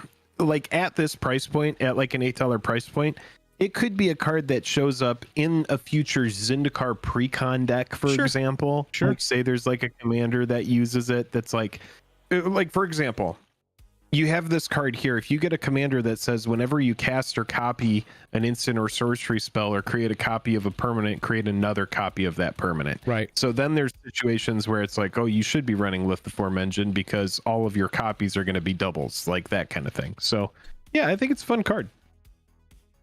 More recent set brought us a card called Bootlegger's Stash. And what I want to point out with this one is that it premiered over $50 and we're down into the $20 range. This is a card that I personally think will go up in price over time. Clip this, show it to me in a year when this is a $5 mythic that you can pick up. But I think it's very strong. I think players are always going to want it because of how strong it is. And so I think if you can find yourself a copy of Bootlegger's Stash for between 15 and 20 bucks, I think that's the price that I would target this card. What price would you target this card, Jake? You know, I'm actually, for the sake of the stream, I decided to look it up on eBay. And I'm seeing like copies from the promo pack, $19.25 or best offer. You could probably send out a best offer, get the card for like 17 yep. before, like 17 before shipping. I would just get a baseline copy of the card. It's interesting, right? Because it's a big 6 cost, and that's tough because you're paying 6 mana. Your lands, they do have a very strong effect. This gets really good with stuff like Seedborn Muse and effects that let you untap. Oh yeah. Because you could just make a huge pile of treasure. It seems a little bit win more to me, but I think as we get more treasure synergy, this is one of those cards where it's like, why aren't you running Bootlegger Stash? This is one of those cards. When we put it on the list, this is more us notifying y'all that it has dropped from its pre-order price by more than half, and so you might want to start targeting it. I will note, Jake, that the borderless version of it here, the art is in that Art Deco style, and it's only like $5 more than the base level copy. Yeah, I'm seeing 21s, I'm seeing 20s on it. So like that extended art, if you want to get that, now's probably a good time to jump on it. I think that this card is here's a foil of Bootlegger's Stash for 20 bucks. There you go. So I think that in certain situations this card is going to be very strong. I would run it in a green black, at least so that you can run Revel in Riches, which is a win con for treasure. Yeah. Possibly Jund sacrifice, Jund treasure stuff, maybe like a Corvold. Yeah, that Corvold runs treasure. A lot of treasure effects, could be really fun. Right. Because then you're getting your or even Prosh. You know, I could see maybe Prosh being interested in this. That way you can cast Prosh a lot and keep getting kobolds and stuff like that. Yeah. But yeah, Jund, because then you're going to get Dockside, you're going to get all the best treasure cards in Jund. Next up, I want to point out a legendary dragon that debuted very highly and is now down into the acquisition range, and that's Tiamat. When it ETBs, if you cast it for 7 mana, 1 of each color, +2, you get to search your library for up to 5 dragon cards. The rest of it doesn't matter because we're playing commanders, so they all have different names and they're not named Tiamat. But this dragon was over, we were in the 30s. We were in the 40s when this first came out. But now we've got this down in the $10 range, and I just see all of the dragon support being printed like crazy. I don't think that this is the best option for your commander for your dragon deck. Dragon's always going to be the one I point to. But in the 99, this card is awesome. It's a tutor. Yeah. It's a tutor. And you should probably in your dragon deck have at least some sort of win combination of dragons. And that is fewer than 5 dragons to assemble. So Tiamat can let you go get your little combo and get all your combat damage going and just fly over everybody and burn them all down. Right. I think the card is good as well. This card came out, had a spike, and then has plateaued. This is happening with a lot of cards. And it could pre-order price. You know, this might be worth bringing up, but you know, the market is in a bad way, and that is outside of MTG. Right. You know, I said this on a previous stream, but you know, like the overall market, stock market is down. The S&P 500 generally is a good way to like keeps track of a lot of stuff as far as like tech. When it's down, the general market is down. That creates fear. That creates FUD. And so you have a lot of cards that bottom out. And so you have to buy the fear. You have to buy during FUD. Not financial advice. And then you're able to, not financial advice, but then you're able to, you know, when the market does reverse, your cards go up in price. And you're like, that's why you buy when it's cheap. Also relevant that Tiamat's got a borderless version that is spectacular looking, like Tyler Finney in chat said, for twice the price, $20. So that's a card. That's another one where when it came out, it was super hype price, and you might have disregarded it as that doesn't really, the price and the power level don't really line up.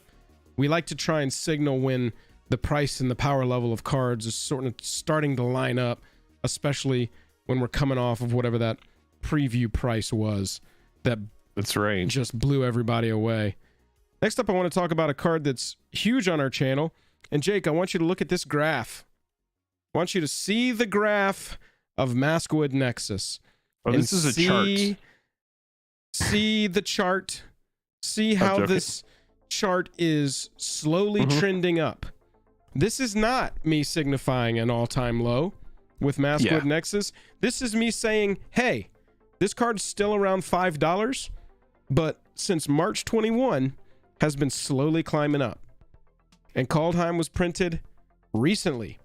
We ain't getting a reprint to this one for a while. This is going to be, you're going to wake up one morning, this is going to be a $10 card. I promise. Well, get it now if you want it. I should disclose, because I do have, this is actually a card, and you know, I did that series Bad Specs, and I haven't done it in a while. But BuzzFuzz is saying it's getting a reprint in the party deck. I'm learning this as we're live shooting this. This must have been previewed after I created this list. So we did get a reprint of Maskwood Nexus in the Commander Legends Battle for Baldur's Gate party deck, which is a great deck for that card to go in. Yeah. I could see Maskwood Nexus being one of those cards that just gets reprinted a lot just because it's generically good. Yeah. It has a nice token generator built into it. If I were, for Commander, wanted to target copies of this card, or if I wanted to target copies of this card that you're talking about a card that you think will go up in price. I think so. I would get the foils. I would get the extended art versions of the card. I do think that it's one of those cards that, again, is generic, just like you're saying. It just gets better over time because you have decks that want certain creatures, and this makes them. It has a token generator built in that creates changelings. Yeah. I don't really know what more you want out of a card. It seems really strong. We'll see what that pre-con reprint does. It's not exactly going to flood the market with a ton of copies. It will have some more copies out in the wild because of that pre-con reprint, but it's not like getting reprinted in a booster set. So yeah, I think this is one you want to watch. Now I do have a position of this card. Maskwood Nexus is a card where I bought a lot of copies of Maskwood Nexus. I probably have, not like a crap ton, but I probably have about 40 copies of Maskwood. Just letting the community know that was something that when this card came out, I was buying them cheap for like $1 and like $2 where I could find them, just because it is generically powerful. And when you play the game long enough, you're able to look at, it always, for me, and I say this all the time, artifacts and enchantments are difficult to destroy. They don't die to just like a regular board wipe that a lot of creatures do, which is why I don't run a ton of creatures in my decks. I'm not saying that creatures aren't powerful. Some of the most powerful cards in Magic are creatures. But Maskwood, I just figured this would trend up, so I'm not super surprised when I see that it is. Yeah. Agreed. Looking next I want to talk about one of my favorite cards of all time, and that's Nirkana Revenant. As you can see with Nirkana, at various times, this, what is definitely like a mono black card for Commander, but such a powerful mono black card that can't be ignored. It's been a $20 card. It's been a $20 card that slammed when we got a little Battle Bond reprint, rebounded a little bit, and now we've seen it in the Commander Innistrad Crimson Vow set with new art. This is the one that I specifically wanted to talk about as far as singles go. The Commander Innistrad Crimson Vow Nirkana Revenant reprint is down into the $5 range. You can see debuted around 16 bucks. This, if you've got a mono black Commander deck and this isn't in it, you need to evaluate whether you want all of your swamps to be doubled, because this card gets loony quick. Jake can tell you, one of my pet decks from the beginning of us playing Commander has been my mono black deck. It's had a lot of different forms, but the win condition has pretty much always been Cabal Coffers into a big Exsanguinate. Nirkana Revenant, doubling cube, the Sun's artifact, where you pick a card, where you pick a color when it comes into the battlefield. Cage Sun. Get one of those effects onto the battlefield, 2 of those effects, 3 of those effects, and then cast Exsanguinate for huge. Hopefully with Bosiju, who shelters all, protecting your spell from getting countered. Yeah, Nirkana is one of those cards that's definitely a lightning rod. It's a must kill when it you know, for if the black deck resolves it. Them untap with it. If they untap with that, we're probably gonna die. Yeah, they're just gonna cast everything that they have. And then when you are playing it alongside stuff like you know, Lily that tutors swamps, stuff like Cabal Coffers, anything, there's just so many of those types of effects. Oh yeah, it's very good card. And yeah, if you do not have one, get it while it's at an all-time low. Get the new art. Why not? Cordero asks, how many lightning rods is okay to have in your deck? Strive to make everything you play a lightning rod, and they never know what to use their removal on. How about that? There you go. That's the best advice that you can get on this channel. I've got one more, and then I've got 2 groups of cards that I want to talk about before we wrap this one out. The first one, Jake, is the double feature copy, specifically, of Toxtrol, the specific commander. So, if you have wanted to play Toxtrol, in my opinion, the best looking version of it is the double feature version, because it's this blue-black commander with the purple frame and the black and white art.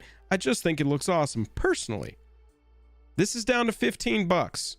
This has been over relevant 20. Creature type slug. That's not something that's said a lot, but horror, that is the relevant creature type nowadays.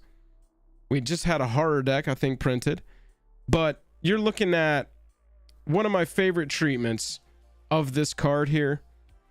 I just have been watching the price of this one climb further and further down, me going, oh man, is now when I jump in on the Toxtrol deck. It does have draw built in. It's a nice Dimir commander. It's a fun one. It really is a fun one. Yeah, I know it's not for everybody. I just wanted to mention that that one had gone down pretty significantly. Jake, I want to talk about Modern Horizons 2 to start wrapping this one out. The first set of cards I want to talk about from Modern Horizons 2. Look at that graph for Scalding Tarn.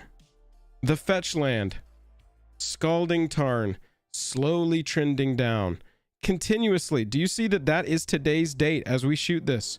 June 1st, 2022. All-time low, $28. Jake and That's what happens when you put more shares into the market. Jake and I have covered this set of cards, the fetch lands from Modern Horizons 2, ad nauseum, to use another MTG card to explain our point. Sure. June 1st, 2022, all-time low, $17 for Arid Mesa. Marsh Flats. I mean, you see all of these graphs. You see them all. These are the base level copies of these fetch lands. 16 bucks, all-time low, May 27th, a few days ago. These continuously trend down. Every time I check the all-time lows lists, I feel like I see these every week. I check these lists, all-time highs, all-time lows, roughly once a week, and I feel like I see these every single week. I mean, this is what happens when you have, really spicy collector and set boxes that, Right. I've watched a ton of these openings and so many fetch lands are opened. Sometimes you would have an anomaly box where it would be like maybe one fetch land, but most of the set boxes that I saw for Modern Horizons 2 were just absolutely nutty. You have a nice suite of mythics in that product as well that help support these, but this is one of the best cycle of land ever printed. I mean, it might be the most applicable set of lands based on formats. It's just very strong. And yeah, when they said that they were going to do a meaningful reprint of this, they meant it. And so there's a shit ton of them on the market. And yeah, if you haven't picked them up, if you play Commander and you don't have your full set of 10 fetch lands, I would definitely get on that. Yeah, because once Modern Horizons 2 gets further and further away, hindsight is 2020. I look back on, when we first started the channel in 2017 and in 2018, and I was speccing cards and looking at reserve list stuff and sealed products, for example, like you look back and you're like, wow, all of those prices that seemed super ridiculous at the time, I wish I had got in. If you don't have a set of Scalding Tarn and you want to play Modern and you're like, no, the fetch lands have priced me out of Modern. I mean, now is the best time to get them, It really is. There is no better time. Please think about picking those fetch lands up. If you think you're ever going to want those fetch lands, now is the time to do it. On that same note, let's look at Capenna. What did we just have printed in Capenna? More tri-lands. These tri-lands: Raffine's Tower, Jetmir's Garden. This is their debut price. This always happens with cards. We've been looking at these graphs all night. These charts, these graphs, whatever you want to call them. We've been looking at them all night, and you always see how it previews, huge hype price, drops. Slowly drops over time. And then when it deltas with desire and the set's not being reprinted or printed anymore, that's when the graph starts turning up. I mean, you look at any of the triomes. Let's look at the graph. What's probably the most popular one? Ketria? Is that the green? Yeah, that's the teamer one. Look at this. 6, 6, 6, 6s, 6s. And then when it starts going out of reprint, whoops, crosses 10. Now we're touching 20s. These are the same cycle of lands, just the different manas, the different combinations. If this, I mean, if you're a Commander player, I just think there's no better time to pick up these Streets of New Capenna tri-lands, tri-cycle lands, whatever you want to call them, than right this moment. Yeah, because what's going to end up happening is you're going to end up having Double Masters come out after Commander Legends, and Capenna, I mean, the Gilded Foils are cool. It has some good cards. It has some really nice uncommons in it as well. But I think this set, and I might be wrong about this, but I think this set ends up being kind of lackluster in the long term. I don't think it has a good spicy gimmick about it. I think that the Gildeds are fine. I don't think etched Obnixilis and like etched versions of Mythics in the set, even alternate versions of the Mythics, are enough to put it over the edge. I think it needed some eternally playable cards outside of the triomes. Talking about Ledger Shredder. Yeah, I mean, it has the Ledger Shredder. Yeah. But, I mean, the point with these lands is like, we're just... Set boosters are good, yeah. We're just, it's time to pick these up. The Modern Horizon 2 fetches, your window on that is still open. They still are continuing to go down. And they just can't forever. They just can't. They're too highly desirable. Those are my picks for great pickups right now at the beginning of June 2022. Let us know in the comments if there's any cards that you think are great pickups right now. Maybe you'll see them in a future vid. Yes, let us wow, that was good. Let us know about your great pickups. I had some trouble speaking there. Trouble speaking is not terrible. Chat, it's looking like we're not going to get to build any commanders together tonight. I apologize. We have waxed long on our great pickups and our Mythic review. Even though unfortunately I have to get out of here in like 20 minutes. We could talk about some fun white cards really quick if you want to do that before we leave. Yeah. The big white cards that came out of Commander Legends Baldur's Gate. For sure. Yeah. I'm going to take a second and drink some water real fast. I think building commanders could probably be its own stream, because you're going to want to go into each commander individually and talk about their synergies. And I like to talk about 4 commanders stuff all at the same time. Different synergies. Oh, okay. Do it all. Fast as hell. I don't know if it would be fast. I don't know. Because we're just talking about you guys built a deck that wasn't a precon. The Commander League like a month ago. The last thing that I ever built.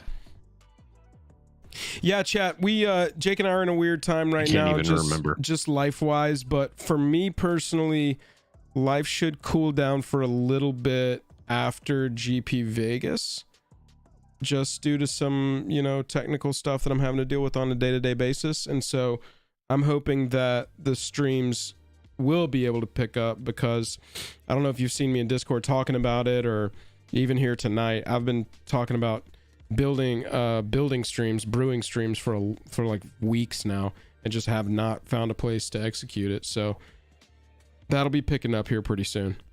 That is really something that I want to do. Do keep in mind that if you did enjoy the stream tonight, maybe you want to come back. We have a stream tomorrow as well. We're cracking into a brand spanking new case of Japanese War of the Spark. Last case that we had, we did not find a foil mythic. We found some really cool stuff. We got a beautiful gem mint, brand spanking new foil alternate art Karn Great Creator out of it, which was really fun to see, but no foil mythic. So we're hoping that this case does have the foil mythic. Maybe it has 2 foil mythics like the case before the case that we just opened. But we're going to be on episode 45. Geez, we're going to be on episode 45 of Foil Quest of Mono Liliana. So come back tomorrow. That's going to be at 6 p.m. Pacific Standard. Man, it's going to be fun. We also, one final reminder that we do have the June League signups. They close at midnight Pacific. So if you do want to get in on the Commander League, make sure that you do that soon. But for now, I think we're going to talk about... Oh, never mind. Cycling. Yeah, no, I want to talk about, we've got like 15 minutes. I want to do a real quick 8 minutes on what I was talking about how, just a little standalone about how right now between this and Baldur's Gate,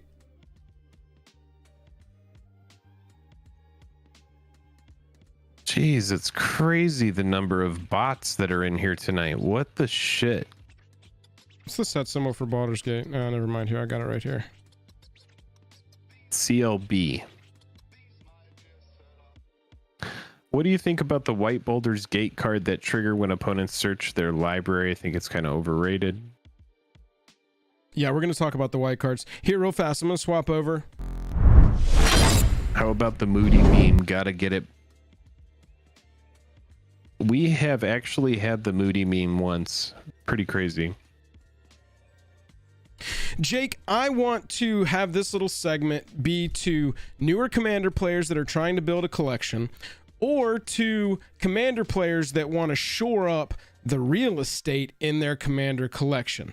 I want to talk about how right now, exactly where we are at this point in time, there are 3 sets surrounding us, providing us with some of the absolute best Commander lands that you can obtain. And that's Modern Horizons 2 fetches, the 5 of them: Scalding Tarn, Misty Rainforest, Verdant Catacombs, Arid Mesa, Marsh Flats. We've got Streets of New Capenna providing us the Triome lands in the combinations that we didn't get in Ikoria. And we've also got Commander Legends Baldur's Gate reprinting the 2 or more opponent lands, namely Bountiful, Luxury, Morphic Pool, Sea of Clouds, and Spire Garden. Right now, and these came to us in Battle Bond originally. Correct. And they got up there as far as price goes. into they the were 20s. hitting like 20s. Yes. Yeah. Now they are going to be in the 5s, under 10 for sure. Same thing with these cycling lands. Right now they are under $10. The fetch lands are not under $10, but they are all at all-time lows as we shoot this video to obtain a base level copy of it. In Commander, I know it sounds boring, but lands are going to be some of the best investments that you can make long-term for the strength of your deck and for the, quite honestly, price of your collection. These 3 sets, it's just so cool to me how right now we are at this beautiful little delta of you can get this half of the cycle of the 2 of more opponents lands. You can get this half of the tri-cycle lands. We refer to them like that because they've got cycling and they tap for 3 colors. They also have the relevant land type here, so they're searchable. If you have a card that says search up a forest, you can go get Jetmir's Garden and have access to red, green, and white on the battlefield. That's why these are good. And then the fetch lands are going to be that search to go and find that land type. You know, at the most expensive and highest levels of play, you're going to Mystery Rainforest, so you can go get your, you know, what, dual land, whatever dual land has forest or island in it that you need the colors of that at that time. And so I want newer players to know, because I know in our Discord, joining our Commander League, we got a lot of newer Commander players. And if you are like, I know this is an expensive game and I know it's an expensive hobby, I've got some money set aside, I want to spend on Magic cards, what do I buy? I would posit that right now it's a fantastic time to shore up your real estate, buy your lands that are going to serve you for a long, long time. And you're saying for people that don't have these. Correct. I'm not saying spec on these. I'm saying if you don't have these in your collection, there's never been a better time. It's unbelievable how right now just these 3, you know, cycles of lands, these halves of them anyway, are so affordable. So insanely affordable. Yeah, and we'll go ahead and fill people in because, you know, you're saying like these 3 cycles of lands and players might be watching and they're like, well, each set has a cycle of lands. Why are you so high on these 3? And the reason is because it's not like one set of these lands that's currently in standard or currently having been printed recently is like the Scry lands, for example, that came out of, you know, OG Theros, which are very medium in Commander. You know, you can't tutor them up. They don't really do much. They're okay. You know, they enter tap. They tap for, you know, you get to scry when you play them. And they're not super niche lands like what came out of, you know, Throne of Eldraine, even though those lands are good. Or even, you know, Kamigawa Neon Dynasty, for example, as well. Also very niche. They do have application, but they're not like these lands that are just, you know, the fetch lands are going to grab anything that has a land type on it. You know, they're just that good. They're a multi-format staple. So even if you have them, you grow out a Commander, you're like, I want to play Legacy, I want to play Modern. Well, then they're still applicable. They're still great. I mean, just they're always going to hold some sort of value. Players are going to want them. You know, you can have other cards that kind of like fall out of the limelight. You could have a card that, geez, there were some cards in that are mythics that when they're in standard, they get as high as, you know, Scarab God comes to mind. Cards that get as high as, you know, $30, $50, $60 sometimes. And then as soon as they drop out of standard, they plummet. They fall like a rock. That will never really happen with any of these lands. The Battle Bond ones are good because they're like the OG duels. They don't have the land type like the OG duels. That's the big thing they miss. But they do generally enter the battlefield untapped. No drawback. For either color, no drawback. Comes into untapped. The only downside to these lands is that they aren't searchable. And they couldn't make them searchable because that'd basically be reprinting the OG duels, which is a big no-no. And then for your tri-lands, they are searchable. They do have the land types, and they also come with cycling built in. So if you draw them late and you don't need it, you pay 3, discard it, draw a card. Just cycle it away. That's what I like about these the most. That's what I'm saying. Like, they have to enter tapped. I mean, if you have like an Amulet of Vigor or something like that, you're going to get around that. But I never have a problem with, like, you know, I play a fetch land turn 1. You know, when it gets back around, EOT, search up one of these. If I don't have a turn 1 play, if I don't have like a Soul Ring or something like that. Exactly. Just like tutor up my exact perfect colors. And now I have, you know, Right. the best possible scenario. And then the cycling is really good, because when you do draw a land late game, you don't want to land, just cycle it away, get something else. I just know that Versatile. 4 or 5 years ago, if we were sitting here talking about these are at their all-time lowest, these are at their all-time lowest, these didn't exist yet, but you know what I'm saying. I just know that we would have been hurting to find these for good prices. It would have been hard to tell newer players, yeah, you really need to go spend $40 on some land if you really want to optimize your deck out the most. But right now they're so before affordable. that meaningful reprint, before the meaningful reprint for fetch lands. Oh yeah. The blue ones, Scalding Tarn and Misty Rainforest, they were just stupid. If you look at the Scalding Tarn chart, for example, for Zendikar Copy, or even Modern Masters 2017, but you can see, like, look at where that chart got. That's over 100.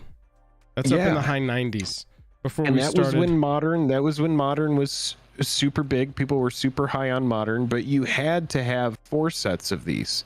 I'd imagine there was a GP that Joel and I wanted to go to, and we couldn't really do well in the GP because we didn't have fetch lands. Yep. And you just have to have them. So it's like, when you think about, wow, people were paying $360 to $400 for a set of Scalding Tarn, and now you can get the set for around 80 to 100. I mean, that's great. Now, this is a meaningful reprint. We're not saying they won't be reprinted again. They absolutely will. I imagine they reprint fetches. I would think that we don't see them again for 5 years minimum. Yeah, I don't know. It's possible. When you do have something as powerful as a fetch land, as a company, when you go, all right, this thing that we created in Onslaught, people loved it in Zendikar. They like froth over these things. When we put them in a set, people go crazy for it. We need to make sure that we don't like overprint it. You do want there to be some sort of desirability to it. If you tank fetch lands down to $5, that's great for players, but it kind of kills the allure of this card. It kills this card that really draws players in, because there's something about, it's like you're playing a fetch land which is important to your strategy, but you're also like, and these are worth money, baby. So you don't want to tank the price on those. You don't want to make it, let's just say it like this. You don't want to make it to where when you put a set out and fetch lands are in it, that players are like, yeah, whatever, it's got the fetch lands. You want to be able to, as a company, so I'm just talking strategy here, you're saying 5 years, maybe 5 years, maybe more, maybe less. Wizards has always proven to be pretty good stewards of their reprint equity. They know what they've got. There's a reason you don't see Mana Crypt all the time. There's a reason you don't see fetches all the time. They're meant to sell sets when they get reprinted. So Modern Horizons 2 did that. That was their goal there. It's going to be a while. I mean, prior to Modern Horizons 2, which was 2021, correct? We saw them in Modern Masters 2017. So, and then they put them in that Secret Lair Ultimate, which was stupid. Count. We don't count that. Yeah. We did get the Expedition versions of them, but those Lottery Chase cards. So last meaningful reprint was 4 years before the Modern Horizons 2 reprint. So right. I just think that as a Commander player, we're in a nice little niche of a time where you could really fill out the real estate of your Commander collection with 3 huge cycles of lands that are at all-time lows. Yeah, I think so too. These are definitely worth picking up. We've already said it on this stream, but we'll say it one more time. Yeah, definitely consider all these cycles of land if you don't have them. I'm not going out. I'm not sprinting right now to buy them. I have each of these. I will be picking up these Battle Bond ones that pop up in Commander Legends, though, because I don't currently have these. Me either. So this is going to be a good time to grab these. I think I have a foil luxury suite that I picked up years ago, but other than that, I don't really have these other ones.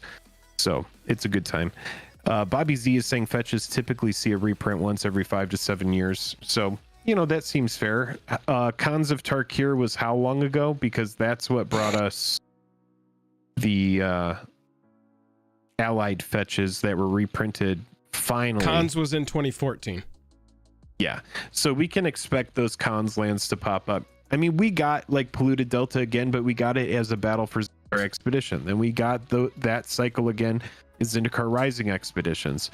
They're coming as box toppers. They're coming as chase cards. But as far as that big meaningful reprint like Modern Horizons 2, it's crazy to see like Polluted and Bloodstained Mire and Wooded Foothills more expensive than the enemy fetch lands. For a long time, it was the inverse. But now, you could just see that demand in a lot of ways has been satiated. We're still seeing Modern Horizons 2 boxes opened. Geez, $80, $30 for the Khans version.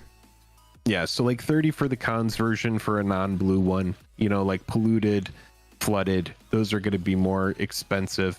But yeah, I will definitely be looking out for these in the future. Bobby Z, he thinks that they're going to possibly pop up in Double Masters 2022. I think that would be a good way to really push that product. It's a good way to put a lot of variants on it. Double Masters 2022 is going to be very expensive though, so keep that in mind. Double Masters 2022 is probably going to outprice Modern Horizons 2 in a lot of ways. Those are packs that have, guaranteed 2 rares or mythics in the packs. So those packs typically are going to drive a higher price. Jake, you got to roll out in about 5, yeah? Yeah, I got to skedaddle for now, but this has been a great stream. Chat, thank y'all for hanging out tonight. We really do appreciate it. Sorry, we're going to cut this one just a wee bit short. Normally we go for about 2.5. We went for 2 and 11. We are off next week. We will be releasing videos, shorts, all of that. The spice will still flow, but we will not be streaming either. You're not going to do a foil quest next week, are you? No foil quest next week. We're not streaming to Jam Live Wednesday. We are not streaming foil quest There is foil Thursday. quest tomorrow, though. Correct. Tomorrow is foil quest tomorrow, so come watch us. We're going to open 2 boxes of Japanese War of the Spark. Probably have some giveaways going on. If you enjoyed this stream, if you want to see the stream tomorrow, make sure you click like and subscribe. That's a great way to support the channel. I see a lot of usual suspects out there. So if you are likes. See, if anybody's still hanging out, if you think you can get us to 269 likes, let me see it right now, because now's the last push. I don't think we're gonna do it. I think most people here have already liked, but if they can, it would be great. But we do appreciate you so much. Are you excited, Joel? I have to ask you this before we wrap out. Absolutely. Are you excited to build one of the new commanders with a background? I haven't gotten there yet. It has just been a lot, and I have not gotten around to really exploring where my head's at for Baldur's Gate. Will very soon. I kind of like for all the stuff to come out so I can look at it from a 30,000 foot view before I start drilling into it. But there you go. So no, not yet, but I'm sure that when we come back from Vegas, we will have lots to discuss, because I want to do a building stream with some of these new ones. I want to do some coverage of our Commander League. We had a really good time talking through 4 of our patrons playing the league and talking through their game and their decisions. People had fun hanging out. We had a fun time doing it. Want to do some of that and want to get in there ourselves. We need to build some decks, play a little Commander exhibition on stream soon, and I'm sure I think so as well. Baldur's Gate would be a great opportunity for that. So yeah, homies, we're not around next week as far as streaming goes. We will be at Vegas next Saturday. Look out in our Discord for any information related to that little community meetup we're going to do over there. Maybe we'll see you at the craps tables that night.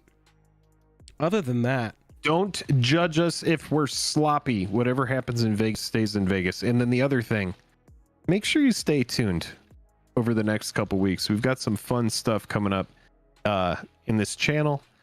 So what you're saying is if they enjoyed us getting a preview card for Battle for Baldur's Gate, that they're in the right place.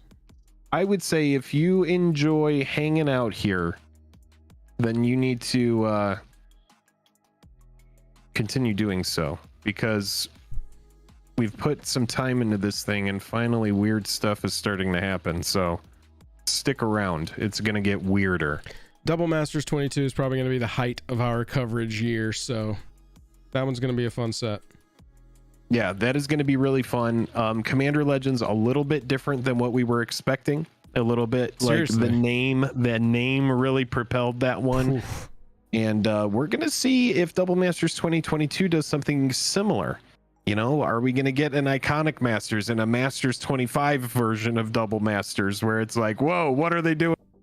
But we'll see. We'll see. Everybody, we appreciate you. See you on Discord. Go and check out our Patreon. Support our little journey to talk about Magic the Gathering cards full time. That'd be pretty wild. Make our moms. We appreciate you proud. all very much. Appreciate y'all.